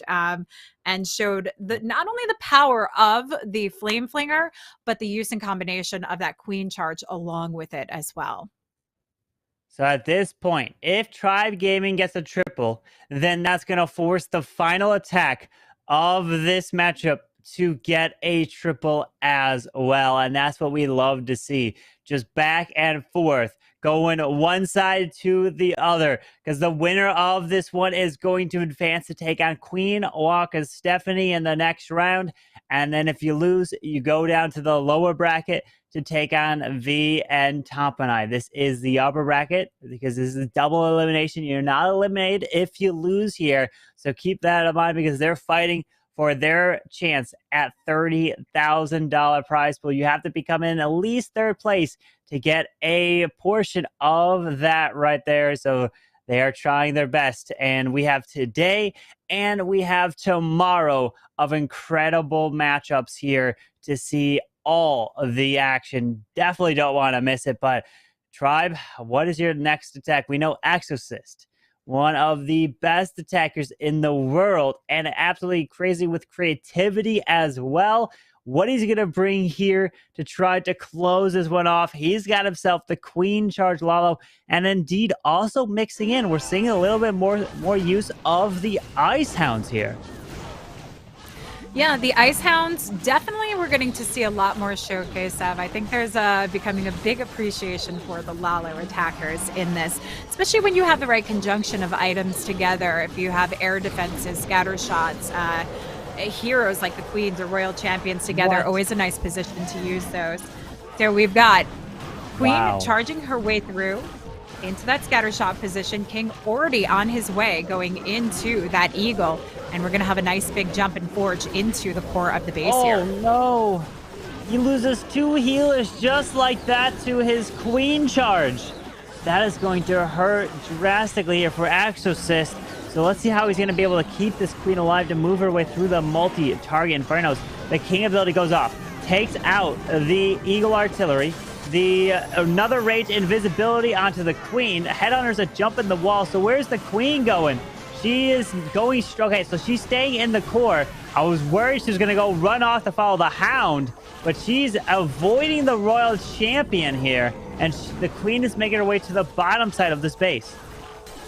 Yeah, she is making her way through, still has her ability intact, and a couple of healers to keep her alive and well. Royal Champ coming in to sneak through, try and take on that multi here, and shape up the path that this Lalo still needs to get through, avoiding the loons from having to pass through those multi-beams. Queen still hanging in there, taking the final pup down, but not going for the multi yet. Tornado Trap gonna hold those loons right there in place through the multi-beams, and it finally goes down. But we need enough power to come in for that town hall still. And the Warden hanging on to the ability to carry them through. And the Warden has ability, pops it now. But the problem is he doesn't have a haste spell to push them through. He needs to take out, the RC's ability goes off and it skips. Multi goes down, air defense goes down as well. Is this gonna be able to have enough? Exorcist, the queen comes back around to go for the royal champion. This dragon rider is going to try to be clutch. The royal champion is still moving, and it looks like he might just have enough. I cannot believe he's been able to turn this back around with that start off that came through. Loons coming in for the cleanup. We've got the minions spread around. Queen is still alive in this one. This is absolutely insane. Exactly what Tribe Gaming needed. But Carbon, it is still not enough to carry them through into the upper bracket. They would need a defense to come in and give them that final opportunity. Vatang holds all the cards right now.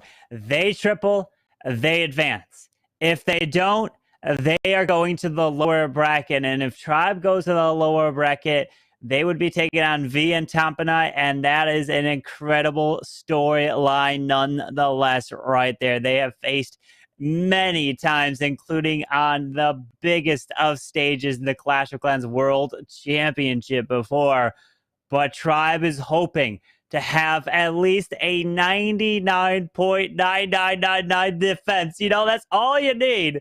Even against the closest, like one sliver of health of a building is all they need to advance to the next round here in the upper bracket. So let's see if the final attacker for Vatang stays calm and does not let the nerves get to them to try to clutch this one up, because we talked about being the 5th and final attacker of your team. Now all the pressure is now on to you to perform. Can Lanzalata do it with this Queen Charge Lalo? I feel like Queen Charge Lalo is something they're so well versed in that it would be difficult to fall short from this, but you never know what Tribe have up their sleeve defensively. So we start this one off, sending in the Sneaky Goblin Blimp, shaping up where the Queen is going to start pathing her way to. And we've got this beautiful opening inside the base here. If we can force that King into the scattershot compartment, we can bring the Queen inline edge into that full opening, which could be very, very nice.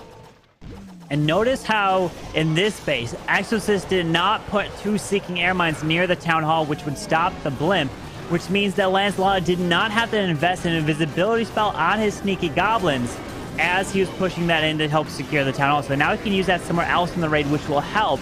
There's the double poison spell onto the CC as this Queen is going to charge her way down the core of this base to get all that value, as the King's going to loop his way around and take out that scattershot. Yeah, this is a beautiful position for the Queen, and we're seeing this in a lot of these open style bases. Easy navigation coming through and setting up a much more narrow path for the loons as they push through the back end But what the queen would really, I would say, want to do is get towards that multi, but it's not reachable for her here. So we're going to have to watch that warden timing to try and pick that on. And the queen can then work her way down and support on the back end. This warding timing might be key coming in to carry these loons through this multi as they struggle quite a bit. The balloons are thinning out here in the core, but pops that warden ability. Tornado Trap spins these balloons around, but they're absorbing the red air bombs to stay alive. The queen takes an awkward path. She goes down. The healers are gone. We have a freeze. Is this going to be a potential defense? The Royal Champion is trying to come in through the backside with her ability. One freeze left. It's going to come down to these final buildings, but he needs to save a minion at least for the storage off to the left. Because time, all Exorcist needs is a 99% 2-star to hold this as the RC makes her way around with the water, but a ground skelly pops up in front. Oh, these skellies coming in and giving Tribe Gaming potentially what they need, but the Royal Champ still has some life left to take on the defenses. There's 34 seconds. Warden's alive. We've got the king working through to the storage. Yeah. Is there enough time, Carbon? Warden. With the Electro He's got to save the headhunter for the gold storage to the bottom side. Is it going to be a time fail? The warden's going. The minions onto the gold storage to the right. Taking out the archer tower. There is the headhunter on the gold storage. The bomb tower with 13 seconds left. With the owls helping tremendously. Oh, come on, come on. Lands a lot of. He's cheering. He's shaking his fist. And there it is. Wow. What Carbon. A 3-star. A buzzer Incredible. beater. Like, that is a buzzer beater right there to hold on to that headhunter. Look at the joy on his face. Oh my goodness. That was an unbelievable attack to close that one off. Congratulations to Vatang. They will be moving on in the upper bracket to move on to Queen Walker Stephanie. But we are seeing the performance here, and look at that, 14-14. We talked about it. You have to be putting up these types of wars in order to have a chance to advance, especially in the upper bracket. And all it came down to was, unfortunately, Fluxy's 71% 2-star. There are so many triples in this one. But that's the difference. You have to be, if you fail an attack, it has to be in the high 90s, because this is what happens if it doesn't. Yeah, this was an incredible one at that. And like we said from the start, equally matched, which I think is super, super impressive. But man, I could not have come any closer to getting the win for Vatang on that one. But we had some great attacks, of course, to watch today. And we do have one that I would like to highlight, which is a pretty popular attack strategy that we often see. And that's coming from Nebrax. This super drag attack we're seeing quite a bit in the meta, and the one reason I want to highlight it is because it is a powerful strategy, but it also provides a lot of support with using those super minions in certain areas. Now, with this starting off, we get a lot more power from the Yeti to start shaping up the funnel. When you're using this kind of pathing with super drags, you need to make sure that you get a nice, good spread coming out of them. Not too wide, but you don't want them clumped up. This is going to be your power to support and provide working along. And then it's your heroes on the outside edge. The king, the queen working through. And you can often delay your king to get more push when you have some back-end strong defenses like this scatter shot here, because the dragons can help provide the tank for the queen. But notice the blimp coming in here. As we have that long drive leading to the town hall, we have the single out of range and a long push coming in. Bringing in the super minions, provide that extra support, reach over to get down not only that single, which would threaten your super drags, but also get the reach and range to the town hall without falling too short. In my mind, these are nice, safe approaches to come in if you're looking to use the super drag combination, but it also gives that nice navigation, as you can see in the center here, for these super drags to finish off nice and strong. And even the queen burning through her ability here towards the tail end, we know we still have the support of our royal champion.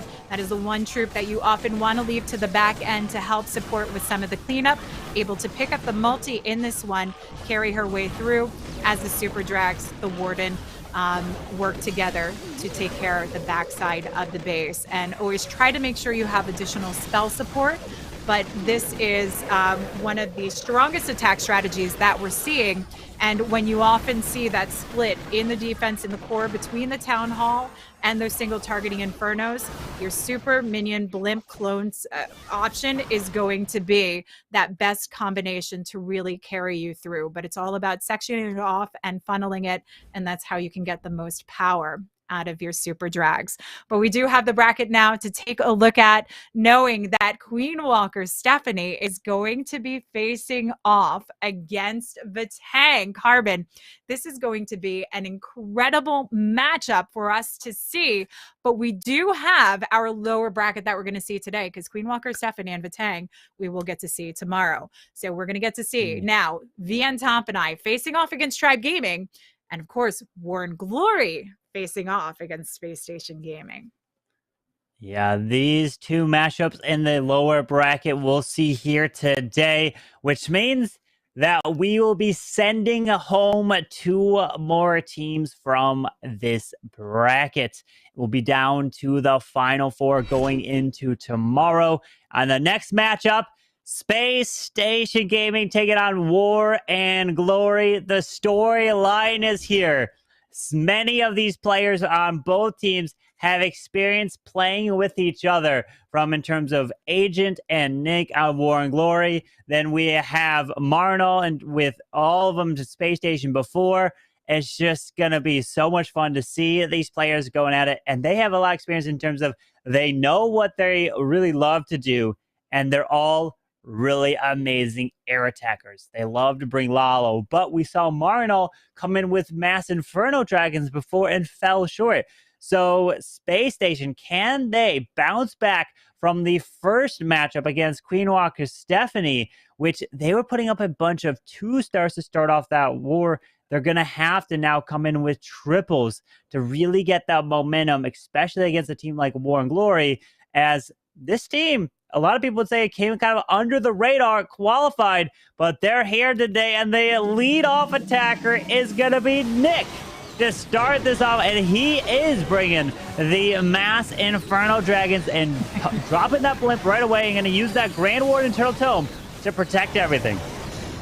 Yeah, we have definitely seen a lot of energy coming back from Nick and Agent in this War and Glory team. Since their quote-unquote retirement, a lot of power. And they took down Strut to get their way here into the playoffs. Beautiful opener. We still need to work these Inferno Drag Riders, similar to the way we talk about the approach of those Super Drags or even Hydra attacks. Avoiding that poison bomb at all costs is what you need to do to push through the core of the base and use your heroes on the back end. We already see Nick flipping up his hands. I'm waiting for the kitty to be pulled out with his Dr. Evil approach, as he knows he's securing closer to the victory. And Carbon, look at what we have. We've got the King ability, we've got the Queen ability, the Royal Champ ability, and even a Skelly spell to hold back potentially that scatter shot on the back end.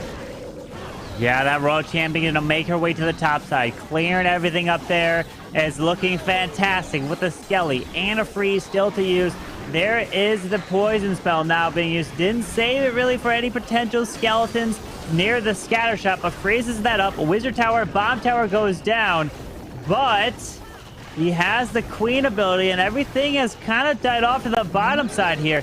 Took out the enemy King. The Royal Champion needs to make her way through, but we have the point defenses, and pops the Queen ability now, and it looks like everything's just disappeared.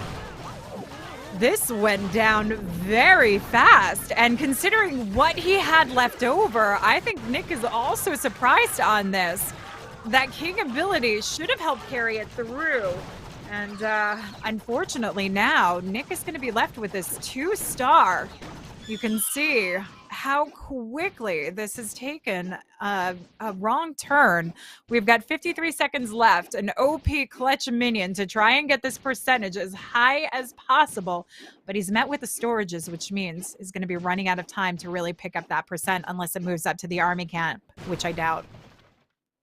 Yeah, the minion trying to grab a little bit more here onto the storage, but that he's got 30 seconds, but it was looking pretty good with those Inferno Dragons through the core, and it was just the bottom side where the Skeletons did not provide the distraction, really slowed the King, the Queen, as the Royal Champion was trying to make her way to the top side, just ended up getting locked onto and not getting that value. So this is looking like it's just going to be about 82 unless the minion gets that final shot off onto the storage for an 83, because we know every single percentage matters. And no, it's the 82% there for Nick.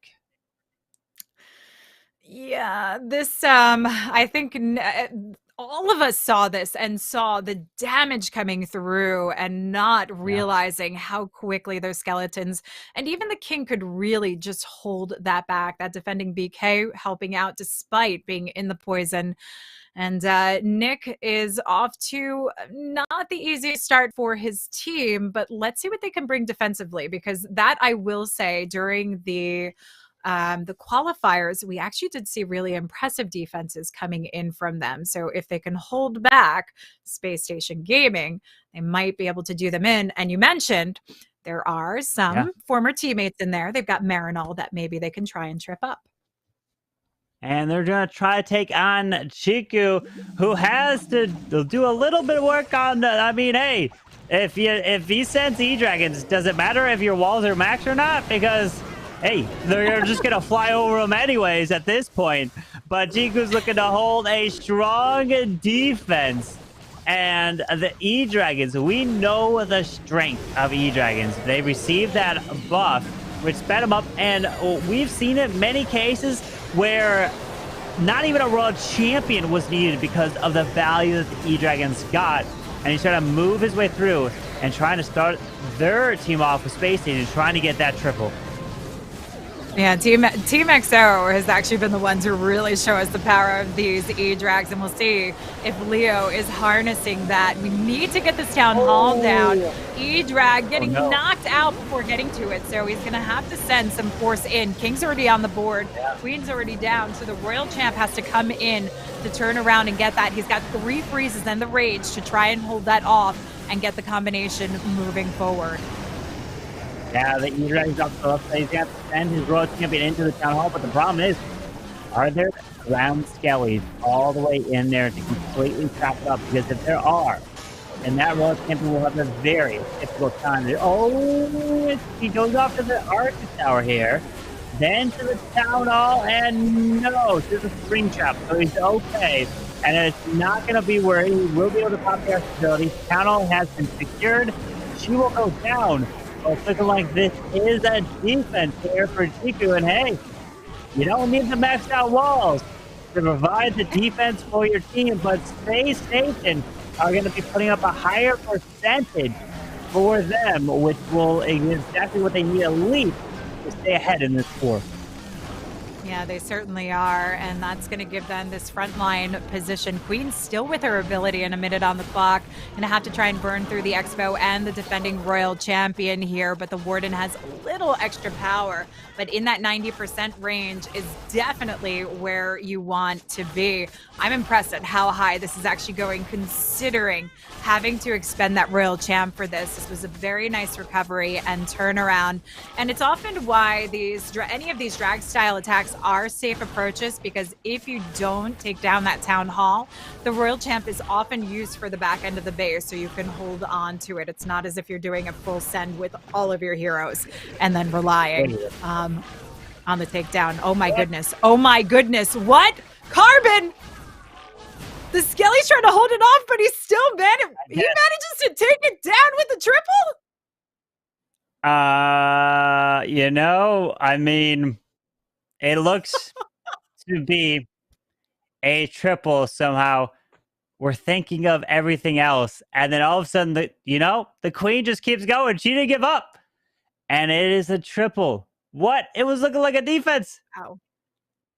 Wow. Yeah. War and Glory has got to be reeling off of that one. That was, you know what, Chiku? It's time to upgrade the walls. Definitely time to upgrade those walls. Almost came in with a solid defense, but wow, Leo by the skin of his teeth there. Incredible. It's just the queen stayed up, able to get it done. And hey, 3-star is a 3-star here. And that's what SpaceStation needed. That is what they got. And now War and Glory are going to have to answer and has to put 3 stars on the board to keep pace. They certainly will, and we'll have to see what defenses they can try to provide. But if Leo can get past that, I know SpaceStation's in a very, very good position. So Chiku following up, trying to make amends for that defense that did not quite hold, but almost did. We send in the blimp. Sneaky Goblins coming down, drops the invisibility spell, keeps them nice and safe and away from that storage there, as well as the rocket loons come out, losing their power so the queen can easily pick them off with no damage.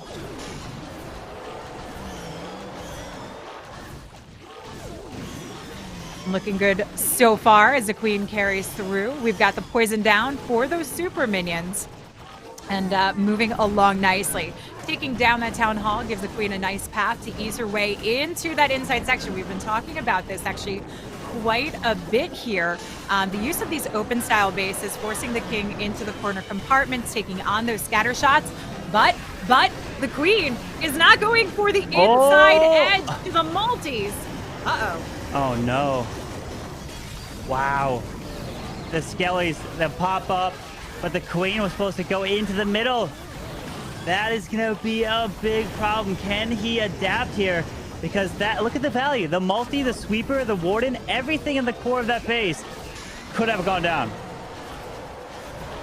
This is going to be a tough one to go on course. If he starts to Lalo early, he can try and force his queen back around, but it does not guarantee that she'll go on course and on path, but it still does put the loons at risk of the multi-beam as well, especially with the double combination in range. It looks like Chiku's taking a couple of moments to kind of think about what he wants to do, but time's a ticking. And we've already got 1:17 on the clock, and that Lalo does need to get going. Coming in from the opposite side of the base, going for the multi. This means that core is going to be open access now for these loons.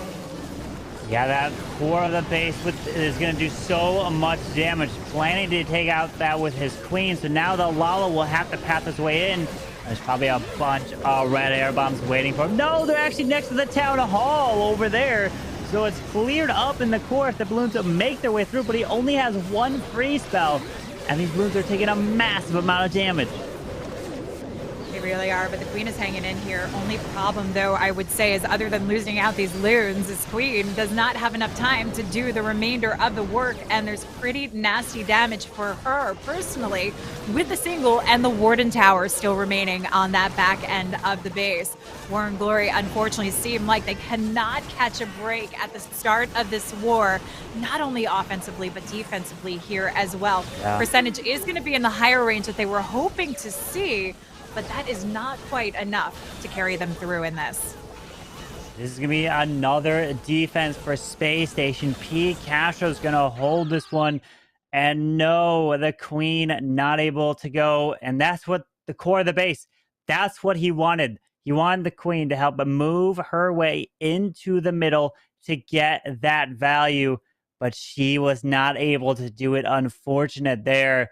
And now can SpaceStation put up another triple here in this matchup? And War and Glory, unfortunately, with 2 back-to-back fails. We've seen it. When that happens in these types of pressure situations, then you have a very difficult time of trying to advance. You definitely do. I think the only thing that War and Glory right now can hope for is that the approach coming in from SpaceStation Gaming would be to go for the bases they know they can take down quick, fast with those 3 stars and leaving those tougher bases to the back end of the war. And if War and Glory can get their head back into this, get those triples going, they could potentially see this turn around. But that does rely heavily on what defenses they've brought to the table today. So let's see what Bernal can do as he comes in with the Queen Charge log launcher Lalo. We'll see if he switches up the log launcher or if he is going to come in for that direct line leading his way through towards that town hall. Bernal came in with a Queen Charge hybrid in the first war, and now this one he wants to bring the Lalo. This is what he's known for. the 20 balloons. Using the first one to try to pull a Seeking Air Mine. Can he do that to protect these healers? Doesn't look like there's a trap down here, so the queen should be fine on this charge.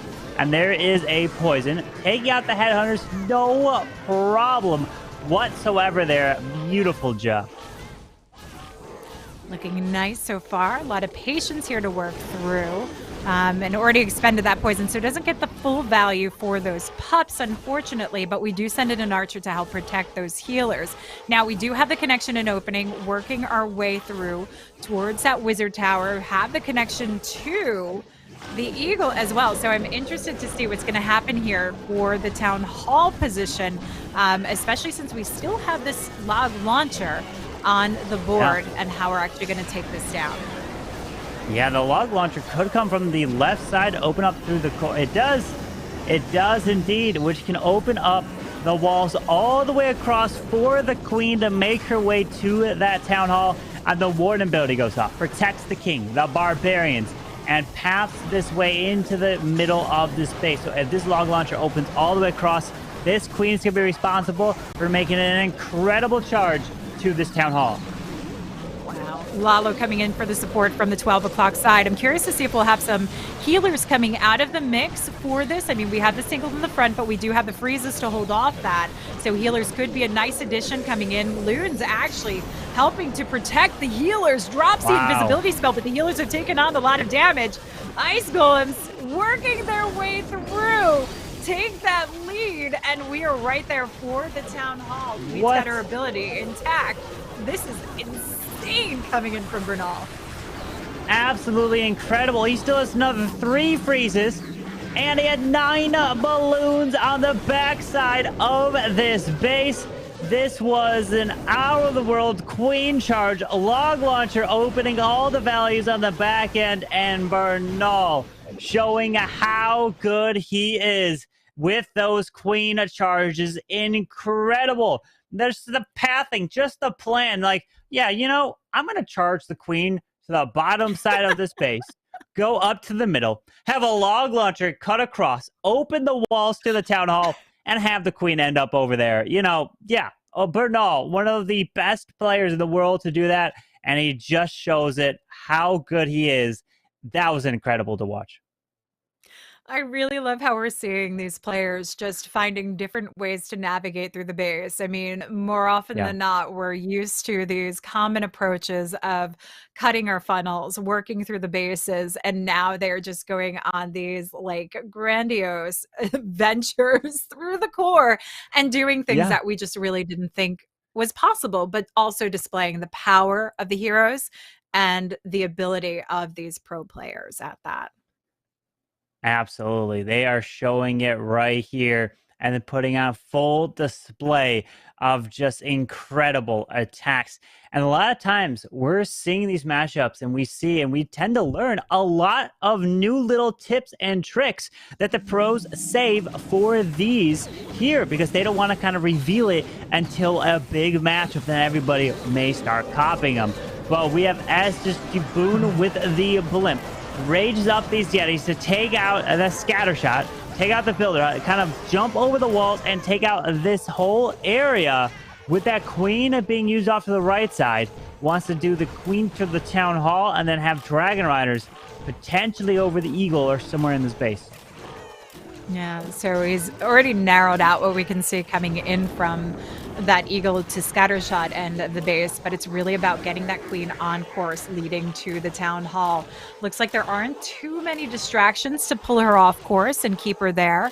And we've got all the openings in the walls, so no super wall breakers actually needed to carry her through, but it is keeping her on focus and on target, and even potentially, I would say bringing in the king, but it looks like, are we lining up that king for the eagle compartment to work through? Because we've already got the bulk of it cleared out to the outside edge. I mean, let's see. He's being very patient on this queen charge. Grand Warning goes down. Baby Dragon was just used in time, and it keeps that queen going right on through. But the problem is that single target Inferno was the plan for that as the queen tries to make her way up towards this town hall here. And he's going to decide to use the freeze to try to keep the queen alive. Ooh, but the Skelly's going to hold her off, has to drop another freeze to keep her going, rages her up, and needs to ensure that she doesn't beat her way through the walls instead of going to the Tesla, but she wants to beat her way through the walls instead of going for the Town Hall here, Carbon. Well, the single target Inferno did go down. Now he is forced to send the Dragon Riders for the Town Hall at this point. And we've got Teslas popping up, raging the queen. There's the freeze out of Town Hall and the Air Expo. But he wanted to have the Dragon Riders come in a different portion of the space. Uses the invisibility spell up there. Or no, that's the tornado trap. There's the invisibility of this queen. The queen already burned her ability. Pops a War Internal Thumper to protect the Dragon Riders through the Town Hall. And the queen's going down. Lost all her healers. We still have quite a bit left on the backside with 2 Infernos. The scatter shot. Can these Dragon Riders have enough of finding a Seeking Air Mine and going down? Yeah, rip those healers. Tried to do his best to keep that queen alive and keep those healers alive through the invisibility, but not quite enough. And the drag riders are already taking on quite a bit of damage. While the multi doesn't do a crazy amount of damage, if there's anything obstructing them from the front, it gives that opportunity to pick them off through the spread. And that's where we do see them causing the biggest problem. 9 seconds left, also not enough time. So Boone, unfortunately, unable to bring War and Glory back in this somehow. This is hoping on a miracle and a prayer here at this point for War and Glory. It really is, and this is what SpaceStation was feeling when they played their war against Queen Walker Stephanie. It was the 2 stars. So their defenses are holding strong against War and Glory right there. Very nice effort. But SpaceStation still has to be coming away and putting more tax in terms of they want to get those triples. Because if they win, they will be waiting the winner of VN Tompinai and Tribe Gaming, who's going to be playing in the next match after this. So you don't want to miss that, because they have another incredible war. And then there is another set of wars that will be coming tomorrow to be crowning the champion of the World's Warm-Up here this year, the first major tournament. And it's going to be just an incredible action-packed year. Cannot wait for all of the tournaments to come. But Marno, he is coming in again with a Mass Inferno Dragon. Has 11 of them, and we're finding a Tesla farm right on the Town Hall right there. Interestingly enough, and he's got the Flame Flinger down. He's going to have to keep them out of line. This is why we drop these Skelly spells. We want to find out like where we can find this combination and see where we need to worry about, but needs to keep everything out of line, get that Town Hall taken down, but also needs to use the Quake to activate this. He's playing it very patiently, very slow, but he's in a pretty precarious position right now. Yeah, uses the Earthquake to help activate the Town Hall and also damage it. So the Flame Flinger should... I mean, it was taking forever to lock onto that Tesla right there, but it will eventually be able to clear this area, and that will help tremendously set up the funnel and the pathing so that this Inferno Dragons don't have to deal with that Town Hall. Yeah. I like the patience on this, because he knows if that Town Hall did not go down, if there was an issue of the Flame Flinger going in the wrong direction, getting targeted and didn't get it down, he would have had to have had the opportunity to recover. So the patience in this was definitely worth it, especially considering these are typically fast attacks once they work their way through with those Inferno Drag Riders. Also has the support of the Drag Riders to help work along the defensive line, but still needs to clear up on that northern side of the base. That Flame Flinger, which is still going strong, should be able to help with that. The heroes working their way around the corner. If that King and Queen can work in, take down the Eagle, it's going to force a beautiful path for the Inferno Drags to stay on course for the back end scatter shot. Yeah, with that King clearing that Eagle Artillery down to the bottom, Queen's following in behind. We have the Flame Flinger, which hasn't even opened yet. It's about to open, probably going to have balloons and a Dragon Rider come out, and there indeed it is. RC's got her ability, and this is looking beautiful here for a 3-star for Marno. Absolutely. Drag Rider on the northern side, helping with those loons to take on the Warden Tower. A lot of power left with the freeze, the Queen ability, and the Royal Champ ability. And I know we called it a little too early with Nick today, but I don't think there are any skelly combinations that could stop Marinol on this one. Even the archers on that northern side of the base to take care of the cleanup and get the job done. SpaceStation Gaming coming in with the Fury after getting knocked down into this lower bracket from Queen Walkers, certainly trying to fight their way back into tomorrow's matches.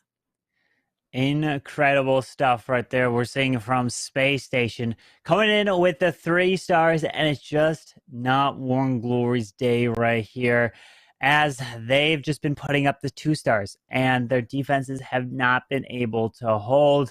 They're going to try to put up some more, or at least put up a triple in this war, but the winner of this one will stay in, and the team that loses will be going home. They will be eliminated from the competition.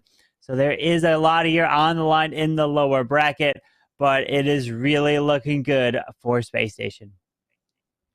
It really is. They are in a very, very good spot, and we have still yet to see Pete Castro come in with his attack, and definitely one of, I know we've got our favorites. We've got Marinol, of course, Bernal, Celinio, Leo, but Pete Castro, I think, is probably one of my favorite players for coming in often with that final position and coming in very, very clutch. But let's see what Jethro can do for War and Glory here. Again, would be nice to see a good, strong finish for them today. Get some 3 stars in, and we've got the blimp sailing through to get straight to that town hall with the Blizz kickoff.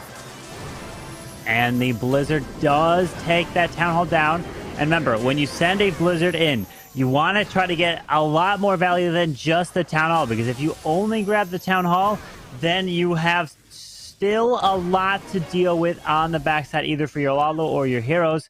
But he did get a decent amount around it, including air defense, expo, Teslas, and all that. So now he can set up the pathing. And typically what you want to do is send your heroes near where the blimp was dropped. In this case, the Queen's coming to the left, and you can send the Royal Champion where the Wizard Tower, maybe into the ground expo by the multi-tower Inferno, to try to help remove this area to make a clean Lalo around. Also nice extra value when you're doing these blimp kind of attacks, whether it's Blizzard or blimps, to get the lure of the CC, so you can use your heroes in an outside corner where there's limited damage coming in, so your Queen can come in, obviously with the Unicorn keeping her alive through, especially in these Sui kind of openers. And there you go, Royal Champ coming in to try and help support, but the Queen crosses over and does not work alongside with the King here, which could throw this off course. Oh, she's taking a beeline. I think this is gonna be okay. I actually think this will be fine here, because the Queen can make her way up to the top side by the Wizard Towers and then clean up there. This is looking good. He's still got the time.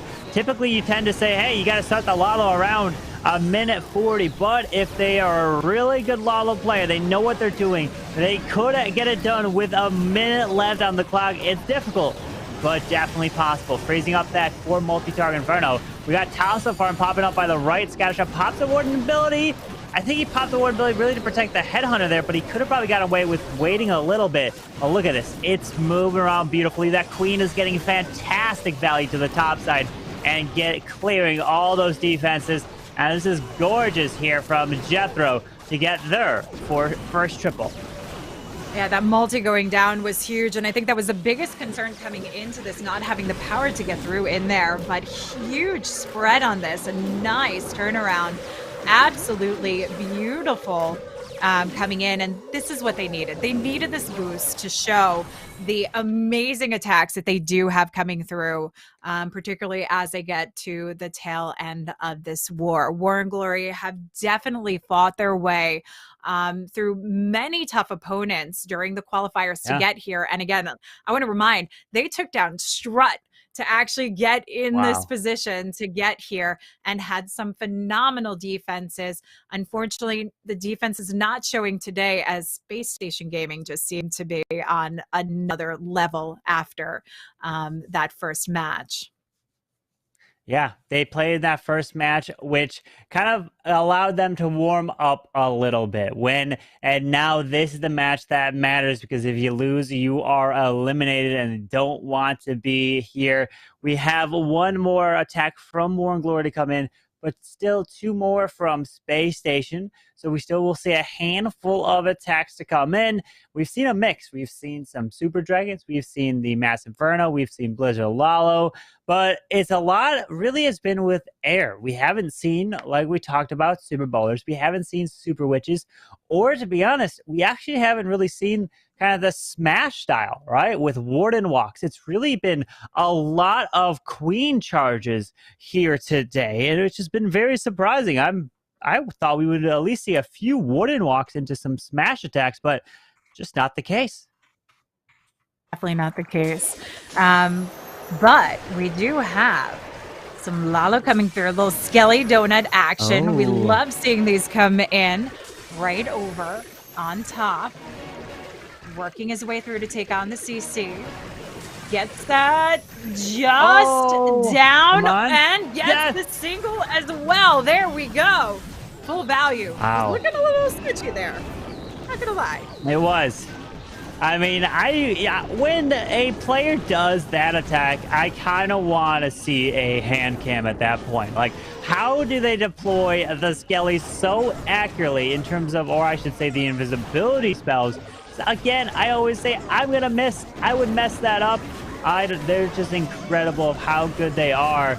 And we're going to be seeing a Flame Flinger to the right side to grab the Eagle Artillery, while the Queen is going to path her way into the scatter shot. We have 7 sneaky goblins to use that he can then try to have them secure the Town Hall. Beautiful push coming in. Queen wrapping her way around. We still have the additional wall break to give the connection, opening up into that Town Hall position. Just need to get through that scatter shot. Queen's taking on a lot of damage, though, mighty fast. We do have the invisibility spell, but she's not crossed her way over, and the King hasn't cleared out enough to... Oh, we've got the Sneaky Goblins. Pay no mind to me. We've got the Sneaky Goblins to take on the Town Hall. They're so invisible, I often don't see them coming through, but this gives the Queen the power to actually clear up a huge chunk of the space, and the Royal Champ the push to narrow out the entire core.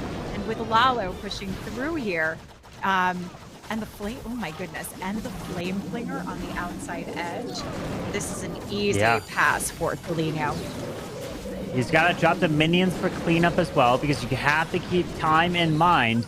And the Headhunters are clearing the Royal Champion, take her down, pasting these balloons around it. It is a single target Inferno, so not going to worry too much here. But let's keep our eye on these traps as he makes his way around. There's some small bombs. The Unicorn goes down, double seeking air mines, but he still has 8 more balloons to use. And he's only got 40 seconds here, so he's got to start getting that cleanup down. He's got these 2 freezes that it looks like he might swag, though. Wouldn't be a bad idea to drop one on the air defense. So he's got the Hog actually working on it, so he doesn't need to. It's the time that's going to be the biggest problem. Drops it in, still needs to get to the Dark Elixir storage in the core of the base, but here come the minions. Traps crop up and try and hold them off. But he's got so much power left over here to make their way through, and Warden and Hog are already on it. And they cleared that Dark Elixir storage, and they stay perfect. A 4 for 4 so far. It's 12 for SpaceStation and 9 for War and Glory. That is a huge differential, meaning even if War and Glory come in with a final triple, all they're going to do is tie the war up at this point. That is a huge difference, meaning the final attacker, Pete Castro, for SpaceStation, all he can do is just sit back, relax, get a 1-star, and no matter what, you will advance and stay alive here in the Clash of Clans Worlds Warmup. So we still have 2 more attacks still to see. Let's see if we can see some fun attacks, what they're going to come in with, because we know what type of plans they can do, which can be incredible. Absolutely. And I think the best thing that we've seen about War and Glory is, you know, even through the qualifiers, how relaxed they were, how much they seemed to enjoy it after their quote unquote retirement. And I think you still see it here. Let's see if Agent can finish this off nice and strong. Coming in with the drag rider, we've got looking more like the Soam style attack here. We've opened up the access to the town hall. Need to check for any traps, clear out any of the storages along the way to give access, and we will use the bats to help with cleanup. But most importantly, it's getting those heroes through that core of the base, gutting out the path, and then working from opposite sides with the drag riders and the royal champion, plus there's bats for cleanup support. Yeah, that king and queen and a warden all going to make their way towards this eagle artillery. And here comes that log launcher. We're going to see that warden eternal tome protect all of the heroes through this area. And he's relying on this log launcher to open up the core to get that value. And there's the sneakies to take the town hall down. And yes, the town hall goes down to the sneakies. Town hall down. He knows he's in a good spot, just getting through the core of the base. But the king is veered on an opposite direction. If we have the Yetis to come out of this, we can take down the multi easily, keep the passing going along. We've got the Valks working their way through as well. Drag riders coming in from that scattershot side. We've got the royal champ opposite edge, actually working where the king was. So bats don't have too much cleanup to do. Biggest thing we have to worry about are the splash damage items from the wizard towers, but there is only one remaining on the board here, and we've got 4 freezes left over to hold this off for the cleanup. Agent, you know, you're not supposed to have this many spells left over at a max town hall 14. You're making it look too easy, Agent. Oh my goodness, look at this. Agent is now coloring the base. He is literally using the base to color it in and make it look beautiful. Look at that, swagging all those spells. What an attack from Agent 33. That was incredible. So much swag. And the big thumbs up. Also swagging that royal champ ability. So I gotta say, War and Glory going out with style on this one. Definitely showcasing their power, just not their day today, unfortunately. And I think more to the fact that SpaceStation has had the fire lit under them after that Queen Walker's match to get the job done and advance into tomorrow's matchup. But we still have Pete Castro to see how he finishes it off for today. Could come in with the ever so elusive perfect war, perhaps, Carbon? Uh-oh, you said it. I didn't. I did. You said it, Lady B. It was all you. So if he doesn't get it, we know who provided the jinx. There it is. But either way, even a 1-star, they win this war to advance, because the winner of this war will take on the winner of the other lower bracket match, which is V and Tompinai versus Tribe Gaming, and that war is coming right after this one, so you guys do not want to go anywhere. You don't want to miss that incredible rivalry, the incredible match between those two teams. Just the history and the storyline is just incredible. Can't wait for that war as well, because especially with the pressure on the line. But B Castro, SpaceStation, one final attack here to try to advance. And Pete Castro has definitely been a solid closer for the team, which we've mentioned. So we will see how he can close this off, if it is just going to be the 1-star that's needed, or perhaps a 3-star to bring some big numbers in. But coming in, you know what I call this one, Carbon? The Skelly Jelly Donut. Whoa. Oh, okay. There you go. Combination. Yeah, the back combination coming in with these Skelly Donut openers. Just coming in nice and OP. Clears out one of the Infernos, gets the CC down, and a nice way to kick this one off. Well, let's see this queen, if she's going to path her way into the town hall. The king's ability goes off, takes out the enemy royal champion. His RC is to the bottom side to move into the scatter shot. And the queen does step into the town hall to help grab that ground skeleton's pop, which the queen secures the town hall right there. So taken down nice and fast. So we've got Loon starting to cut through for that Archer Tower. Defending King still up, and we haven't cleaned out the full compartment here. This is going to be a lot to lollo through. And RC is already down for the count. Queen trying to pick up just a little bit more value, but not enough to take on the defending Warden statue. This lollo pathing is looking a bit rough, especially with that air sweeper still up. That's going to force things back through the core. And that Warden ability protecting the balloons. The Lava Hound is hasting his way around over the multi-target Inferno. The enemy Queen goes down, and the Stone Slammer made it to the core of the base. There's some Teslas. There's a Dragon Rider. There is the traps right there slowed him up, but he's got so many balloons. Is it going to be enough here? Finding more traps with 2 more freezes to use it. Uses that first. Trying to get these balloons to the core, and it's looking good for P. Castro. Yeah, this is not an easy lollo that he's coming through with and still managing to try and hold this off. The Wizard Tower needs to be frozen up. Doesn't even bother using it, knowing he's got the Hound to tank. The power behind it even has some cleanup remaining for the back end of the base. What did I say? Leave it to P. Castro. He is the one that gets it done. Brings home the 3-star and the perfect war for SpaceStation Gaming to advance into tomorrow's matches with a lovely finish for them.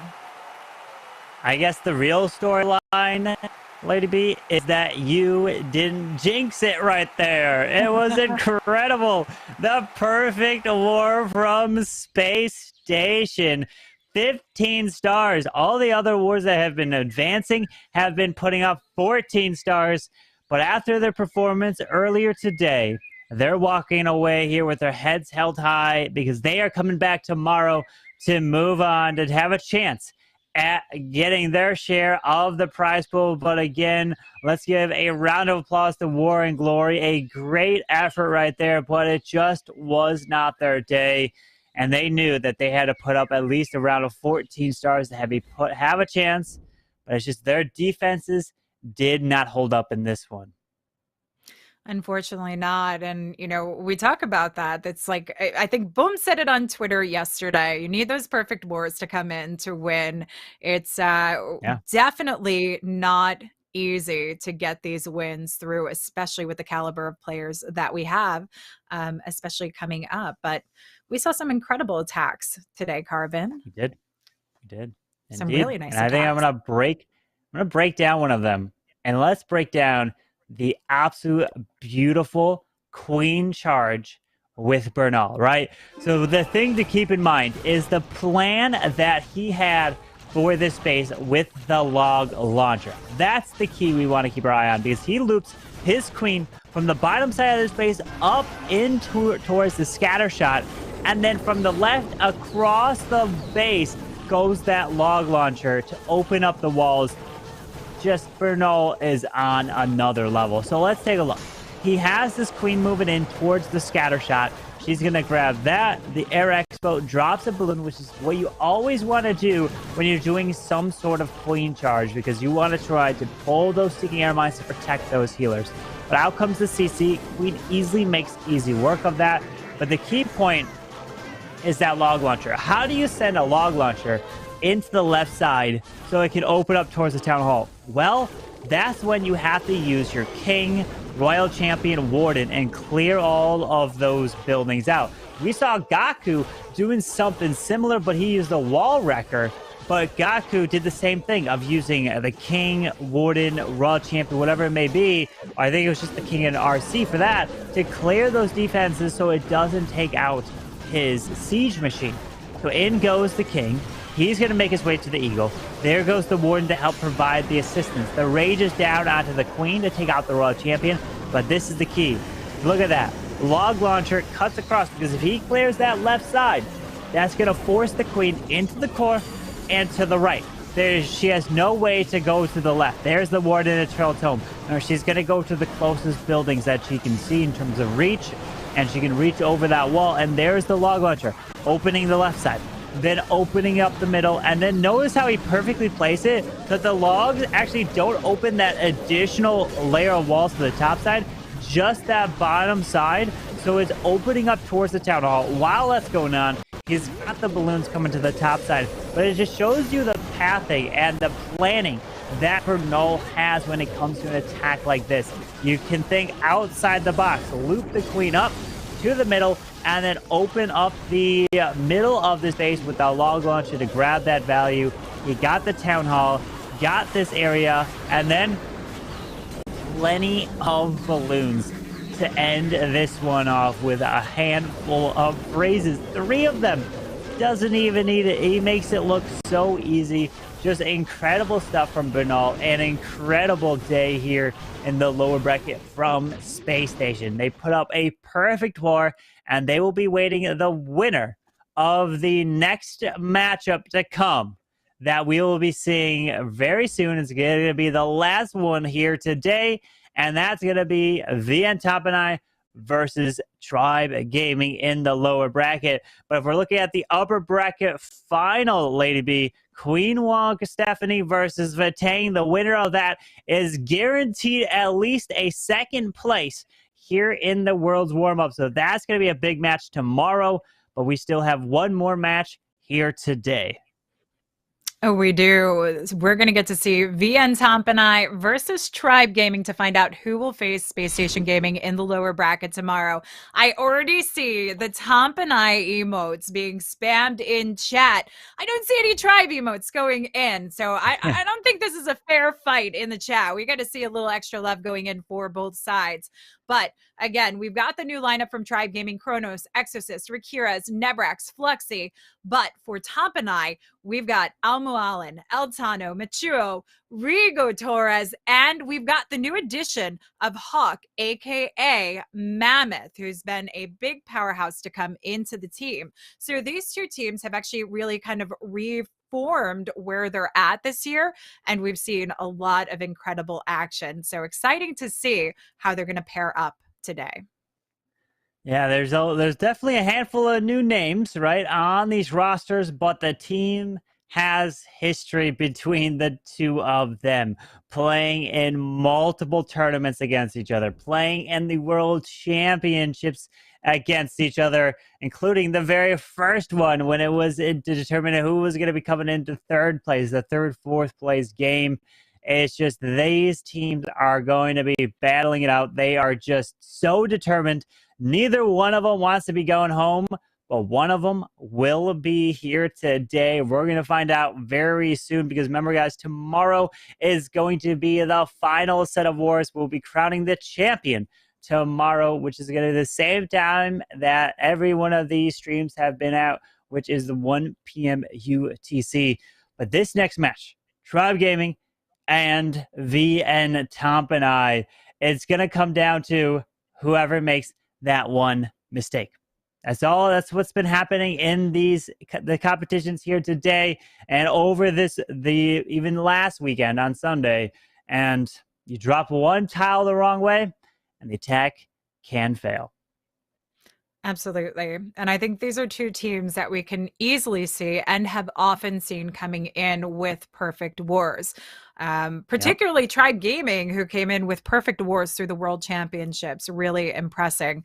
Let's see what VN Tompinai can do, though, today as they kick this one off. Eltano starting it with we've got a combination of the Drag Rider Lalo, which we're starting to see just a little bit more of these days. Yeah, with the 22 balloons, he does have the one heal spell. And I would say this is more of a Lalo with just 2 Dragon Riders to pick something off.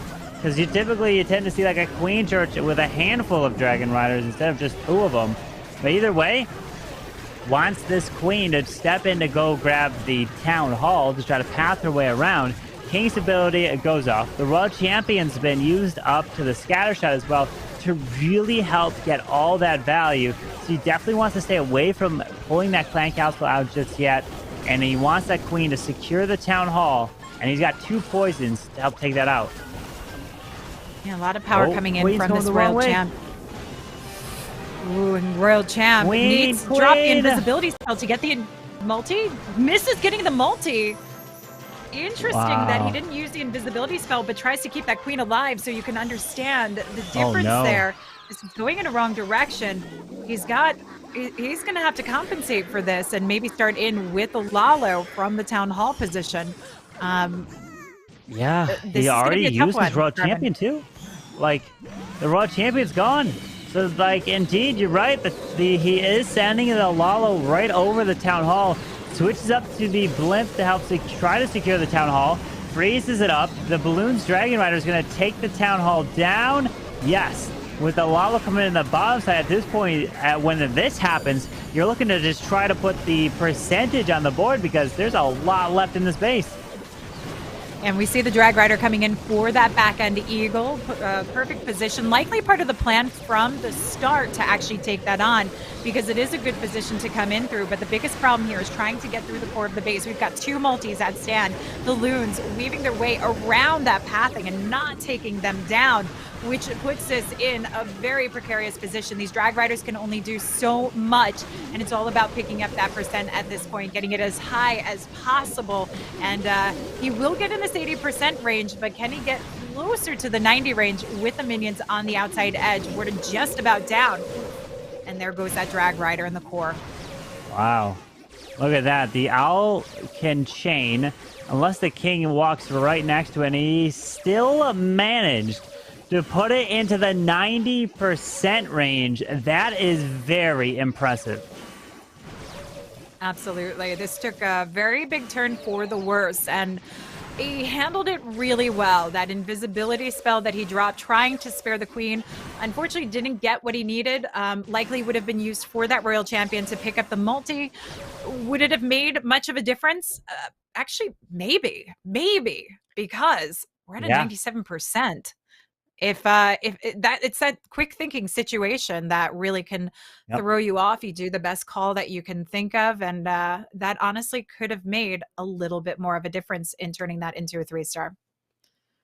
Very nice effort right there, but that's what it is. It comes down to the percentage game at 97. That is still a great percentage from what it was looking like. It was looking like it was going to be a low percent 2-star, but he turns that around, saves it, and brings it all the way up to a 97. So that's going to be putting them in a good spot if it comes down to a tie on stars. And then we're going to have to see Tribe cannot afford to getting anything less than a 97 if they do indeed fail in attack. And, you know, you hate to say that a 99 was a fail, but at this stage of competition, it really is. Yeah, so let's see what Nebrox can bring us in with. Going in again with the Super Drags. Easy way to kick off these wars. Limited planning needed. And let's see, do we have the clone combination? We do not. So we've got the blimp to start off getting into that Town Hall spot, gets the drags going, but we are going to want to force this through the ability very early. Double rage combination. Oh, and switching it up to the Stone Slammer. So he's going in more with that Stadra approach where the Super Drags will take on the Town Hall. This needs a lot of power coming in from these heroes. King is lining up. Just need the Queen and King to step into that Scattershot compartment. He's got one dragon working on a Town Hall. A lot of them do go over there. He finds the Tornado Trap, but the Town Hall Poison is going to do a massive amount of damage to these Super Dragons. With another two rages and a freeze, the Royal Champion is yet to be deployed, but those Super Dragons got picked off pretty quick. A lot of damage to him. Rages up over the Queen to help take her down, but he's still got the Queen ability. She's in the top side. RC's trying to make her way through the enemy King now, and there's the freeze. He might just be able to still get this one. Yeah, got the King, got the Skellies, got the Eagle, all in that one freeze, and she'll get a little extra boost of health coming in with that Seeking Shield, launches it across with the Queen still alive and the ability intact. It has some power, but maybe not quite enough as the Royal Champ dies down now. More Skellies on the back end really hold this off. A good recovery considering he lost so much dragon power through that Town Hall. And that's the risk that you take. I mean, we talked about it earlier. Stadra's approach at this is not an easy one to do because if you get too many of your Super Drags going through the Poison Bomb, you've really lost out and there's only so much your heroes can actually do in this. Well, hang on. We've got a queen ability. She gets out of range of the Expo. There's a chance. There is a chance here. Can Nebrex still pull this one off? You can see him waiting patiently. He's got the time. That's not the issue. Pops the queen ability now. She needs to make her way into the multi. Oh, but the archers can't provide the distraction for the Expo. And she takes out the... Oh, but the key is at 98%. That's the key. They are up by one building. If it comes down to it, that could be the difference by one building right there. Okay, so we've got a match on our hands here. Wow. This is getting exciting. The one building difference could be the deciding factor in this matchup. And this is one of the reasons when you're going through these attacks that you have to give it everything that you can. You have to think about it strategically, because every single building that you can get value out of is going to matter. And this one difference, we'll see if it's going to come into play soon. Indeed, that is it. It comes down to these final set of attacks. And I mean, the war is just beginning in terms of final. I mean, in terms of the end of the tournament wise, right? You've had so much work.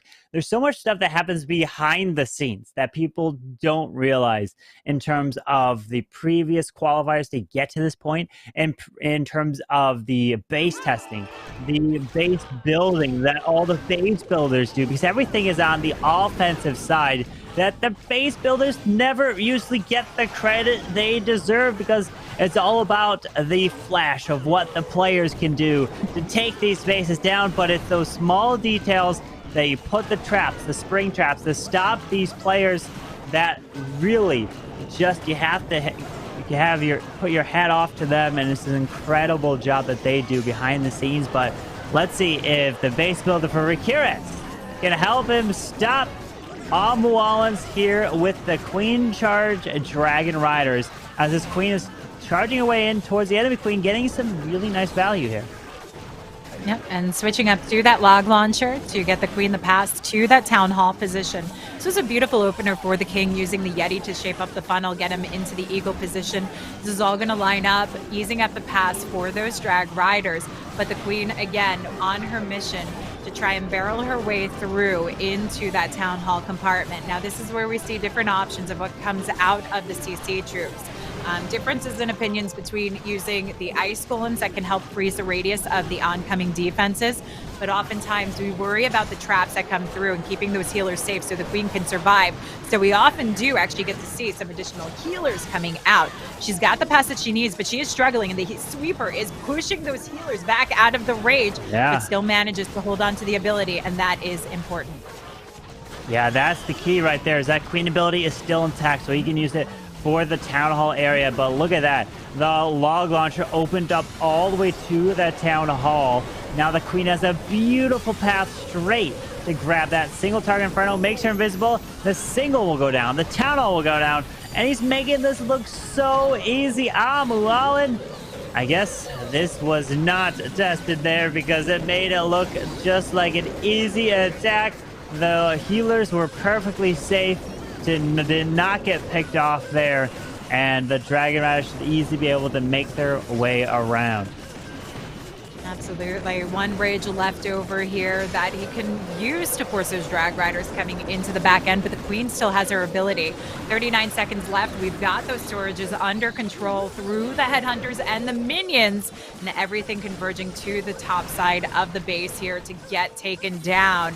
This means VN Tompinai is in a good position to put the pressure on Tribe Gaming. Now, while VN Tompinai might be down on percentage by one building, having that 3-star is a huge opportunity to apply pressure to Tribe now.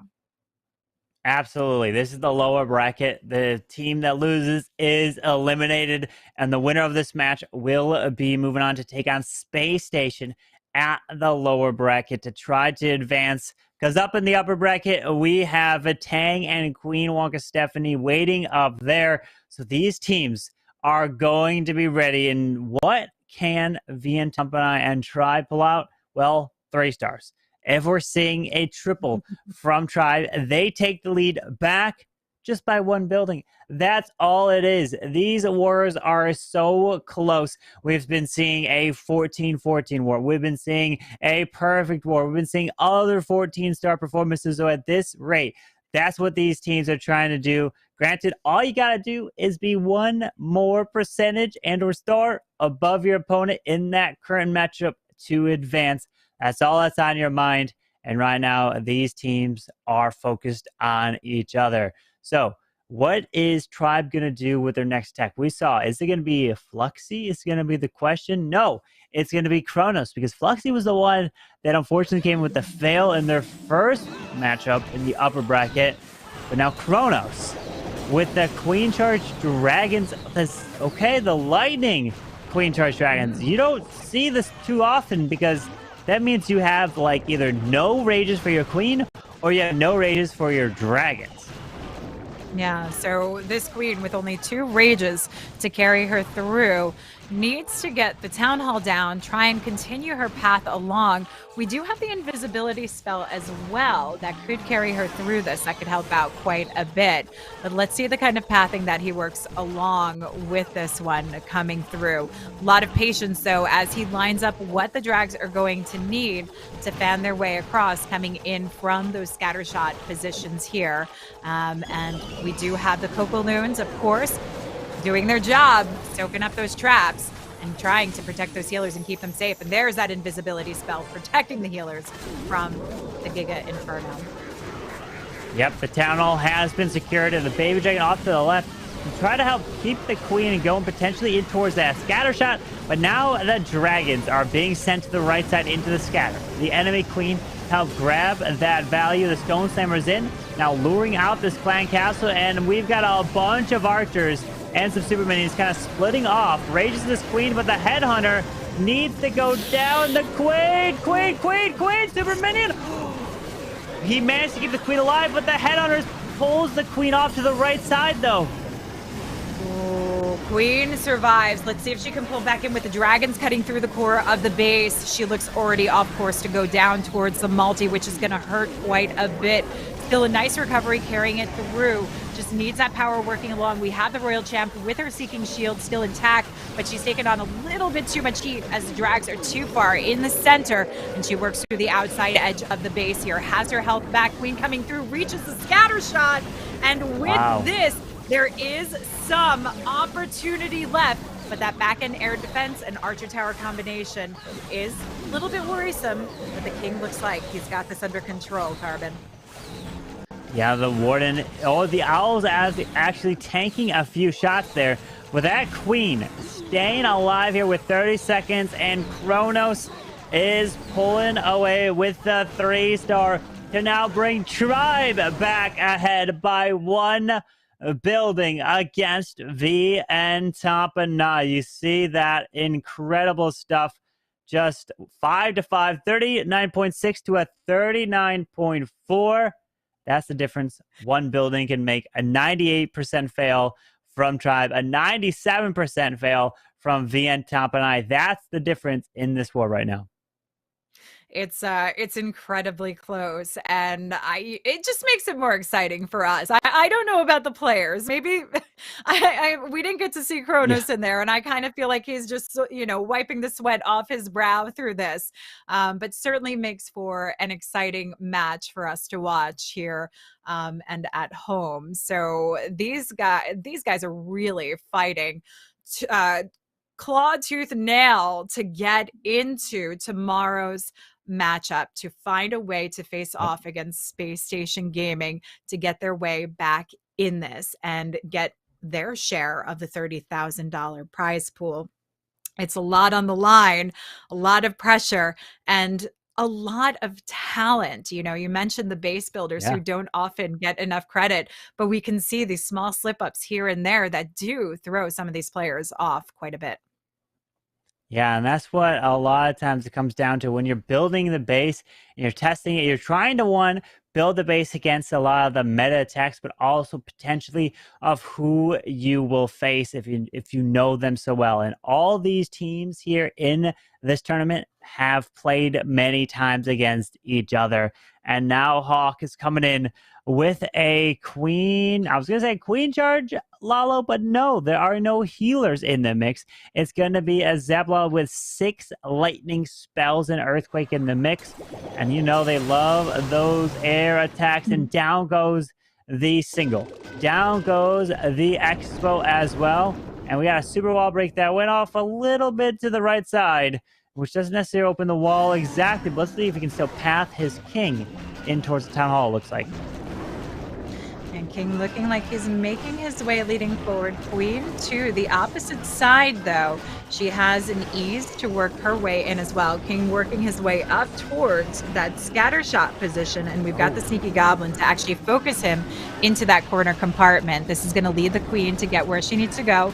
Invisibility spell here can keep her alive and well to take on that town hall and secure an easy push. We even have the royal champ coming in to help section this off, power this along. But the things that we're going to look at in this is getting as far as to that multi. Now, he doesn't use the invisibility spell for the queen. He's able to carry through with just the ability, which means this royal champ could potentially go the distance if she can get past the CC. Yeah, there's the RC ability. I would say you typically would use the invisibility spell for your royal champion, but he doesn't. Because I don't find using the invisibility for your Lalo all that useful. It ends up actually getting in the way because you may make the defense that you want the balloon to take out, make it invisible, and can totally mess up the raid. But he does have notice the Dragon Rider, so he could make that Dragon Rider invisible, which can help out a lot. But now here comes the Lalo in terms of the left side with the Hound, the Warden, the balloons, and the minions charging straight into this multi. He's going to have to use the haste combination and the Warden ability to really protect his way through. But we do have a... Oh, no! The Eagle! The Eagle was missed. Stand. Oh, this Eagle standing means it's going to rain continuously down on everything. The Stone Slammer at least getting clipped in here, but completely bypasses that multi and the core of the base where we wanted to soak up the traps. Sends in a couple of loons to take on the Eagle, but the super minion from the CC is still alive, and Mammoth is in a really tough spot as the loons start to crumble. The Drag Rider, the remaining loons, not enough with the splash that still remains, and that nasty little minion that's still looking to fire away. Yeah, that super minion did so much damage in this raid. Now just going to slowly pick off that Warden. The Dragon Rider is the final remaining chance to try to move his way through. But that super minion just will not give up. Stays alive the whole time and helps take out this army. And that's exactly the defense that Nebrex needed here to help Tribe have a chance at keeping their hopes alive in the lower bracket. Hawk, great effort, but only a 93% 2-star. So a triple from Tribe will keep their advantage, but will also put them ahead by a star. Yeah, this gives them a little bit more of an advance if we see that 3-star coming in, but they would still, if there's a 2-star, need to hit relatively high. 93%, not a bad way to go considering everything that went wrong with that attack. So kudos to Mammoth, kudos to the teams on both sides, because we have seen them really working through getting that percentage as high as possible despite some small hiccups. And it's Exorcist now coming in with the Queen Charge. Lalo, seeing a lot of Lalo from both sides here. And we do have the rocket lands. Whoa! What? The spring trap! Oh no! The wall break failed! Who would have thought the spring trap's gonna be right there? Incredible for Rigatores! We talked about the base building, and it perfectly stopped the Queen from going into the Eagle, so now he's gonna have to adapt on the fly. Wow. Okay, so this is going to be interesting, because if Tompinai needed a defense, it was going to be now. King's already cutting the pass, but the Queen doesn't have her way to come in here, and only one super wall breaker, which is no longer there to try and carry her through. We've got the blimp coming in for the town hall, so not an option to use. The Royal Champ could be another option to really take that down, or Exorcist is going to have to decide to recourse the pathing altogether. And he's got the town hall going down to the sneakies. The queen has completely bailed from going and taking out that eagle artillery. He can send his royal champion to go in for the multi-target infernos potentially, but he's only got a minute and a half left. That's the problem. Where's this queen going to go after she takes out this ground expo? She's going to go to the bottom side and clear that. So he's going to have to start the rest of this raid with the royal champion soon. Oh, she steps her way straight into the single of all things. But the RC is going into that multi. And then the Lalo has to go for the eagle. Okay, so Royal Champ trying to clear out some of that damage zone drops to final invisibility spell to keep her carried through and away from the Hound CC, but it means she won't be able to clear out this last remaining multi. Loons are going to have to cut through it. It's not an easy pass, and the Queen is now down for the count. We've got the Warden ability to try and carry along. Could get a good push out of it coming into both the multi, the scatter shot, and that Royal Champ area, but not enough of a spread to clear out the multi. Has the freeze to try and hold it off, but defending Queen here looking to wreak havoc. Wow, just incredible to think that the one spring trap there can cause that to happen. Because the queen doesn't go into the eagle, the plan has to be completely changed on the fly. And we literally just talked about the base building, and it was shining right there for Rigatores. Now, a 93% would keep their edge, and with 13 seconds and nothing, he's got this one archer, 2 minions, taking time to look where he could place it. He knows there's not enough to get that and percent advantage. Now gets handed over to VN Tompinai for one simple spring trap.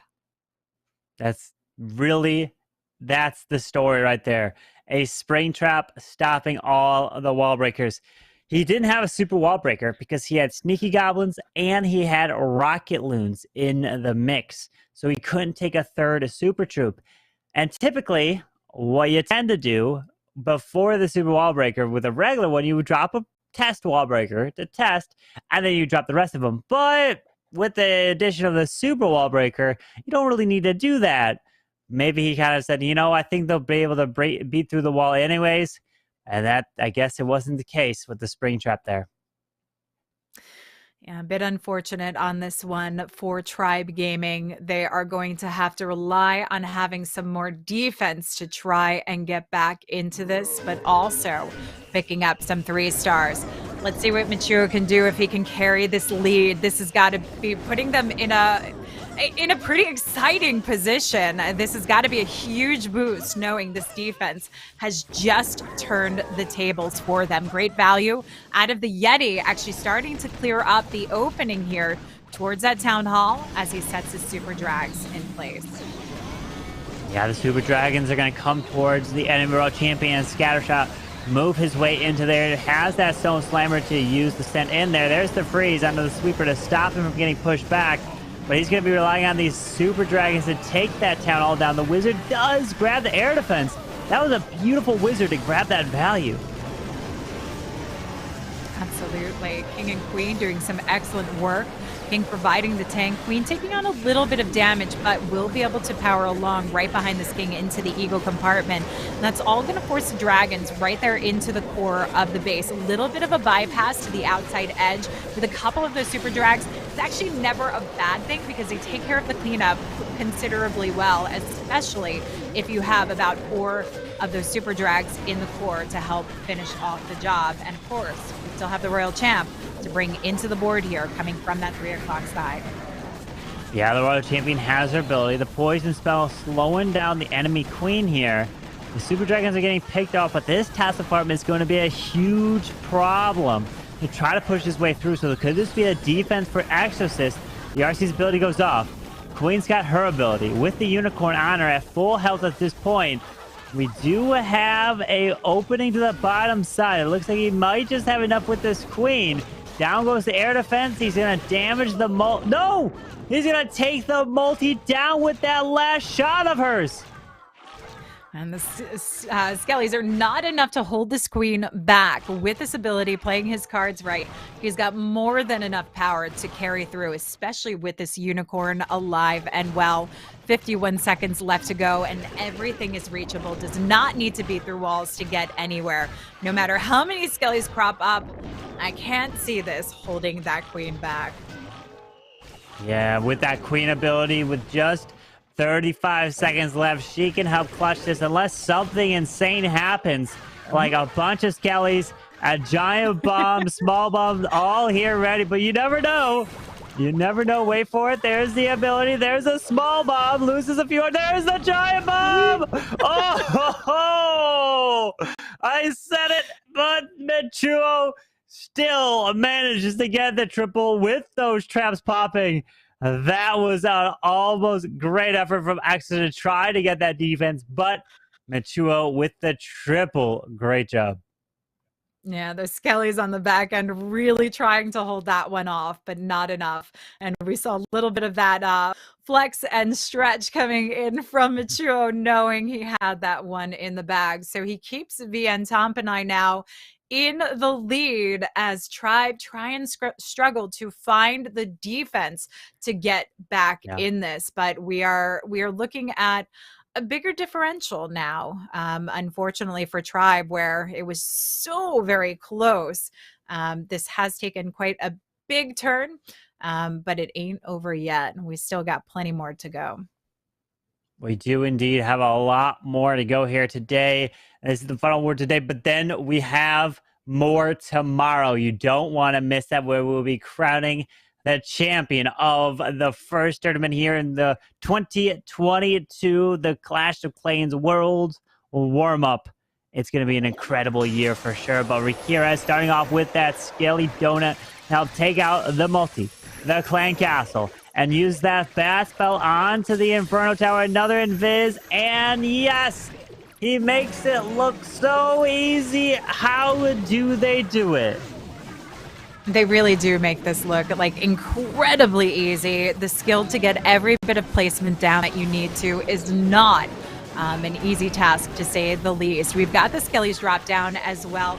So we've eliminated the core of the base, which is one of those fundamentals often for Lalo with the pathing, because we expect to see the majority of the traps in there. Also, when there's multis, we want to eliminate that course. But it eases up an area where we can push the heroes in because we've taken down the CC troops. And look at this. We've got the wall wrecker again. This is the second appearance of a wall wrecker coming through to open up the pass leading to that town hall position, keeping that queen alive. There is nothing to help her other than this unicorn and the king tanking.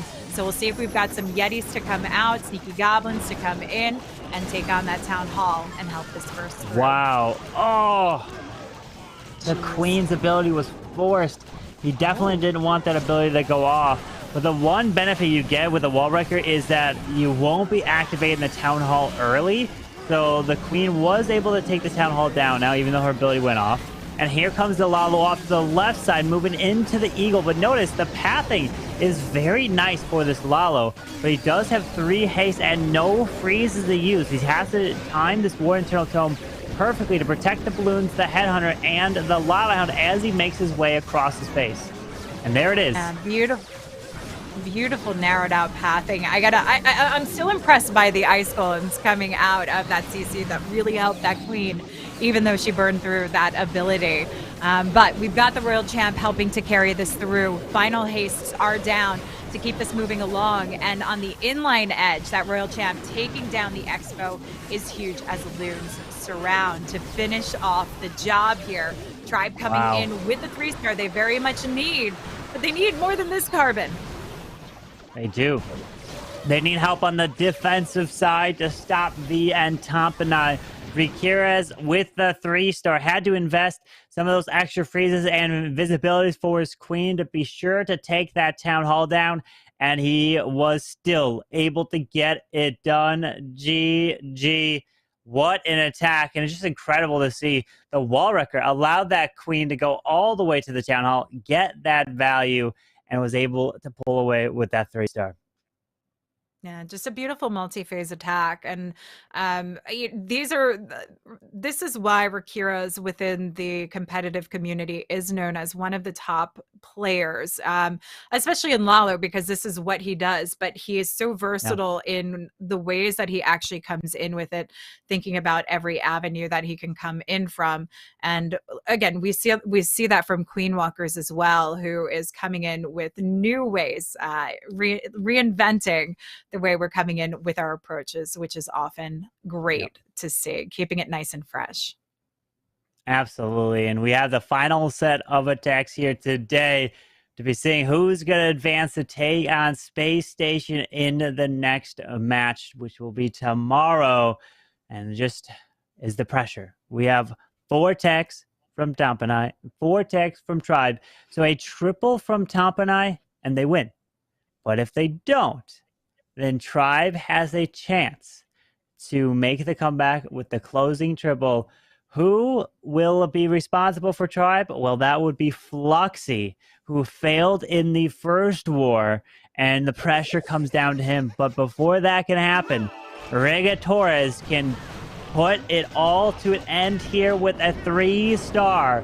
With himself no queen charge here. He's just going up with a Lalo, kind of having the queen to take out the town hall and try to get some incredible value to use these skeleton spells to provide the distraction for his queen. Yeah, helping to distract that Warden Tower that packs a pretty nasty punch towards the queen or anything that surrounds it. Giving the queen some access, but she actually doesn't step into this town hall position. Going to work around, give the opening to those sneaky goblins to take it on. And then this way the queen can work alongside to clear up where the king's going to meet into that scattershot compartment. So going for a nice big push leading into the core of the base. He rages up the queen on the unicorn so the unicorn can heal up that queen, and he had to invest also a freeze on that ground expo, use an additional freeze for his king to the right side. That's an interesting rage. I'm kind of seeing what the value he wants to get with his queen, because her ability is going to be forced. Takes out the enemy RC, but the enemy headhunters will go to the king, should go down. But the tunnel's up. He's got one invis with sneakies to help take it out. Royal Champ right there was in the core of the base to that multi, but kept on that invisibility, which we obviously need to get these sneakies through. So we still have an entire center of the base to get through. Sneakies successfully take it down, but this is not going to be an easy Lalo. No, it's not. We got 2 multis still up in the middle and a single target Inferno toward the bottom side. So he's got a heal spell to try to move his path through, but look at that Stone Slammer. That Stone Slammer can path its way straight to the middle and get a beautiful pathing and value. That is gorgeous right there, as it's going to Lalo from the left down and around to the core of this base, pulling some traps, and here we go. We got Seeking Air Mines. There's the heal. The Dragon Rider now runs up to the multi and taking that down, and is looking good, and you can see him celebrating. Riga Torres is putting a triple on the board for V and Tompinai. Absolutely stunning. We talk about skill with Lalo, and it's these centralized areas that we worry about the most. Absolute perfection in the planning to come through, throw down the 3-star needed to secure their win and victory today to advance on into tomorrow's match, where they will face off against SpaceStation Gaming. A phenomenal finish there for Rigo. Riga Torres came in with the final attack to triple, and then it was his defense that sprung the wall breakers with that spring trap to stop Exorcist from potentially getting that 3-star. He had to change it all up on the fly, and Riga Torres comes through clutch on the offensive and defensive side in this war right here. Beautiful the job. We still have one final attack coming in from Fluxy of Tribe Gaming, but still the pressure coming down to Riga Torres, because if he didn't get that triple, then he would have left the door open for Tribe to have a chance to win.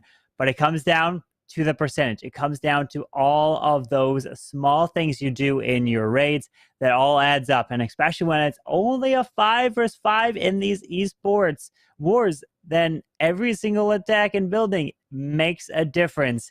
It's not like your typical 50 versus 50, or I don't know, 50 versus 50 is typical in terms of, let's say, for those 15 versus 15 clan war leagues.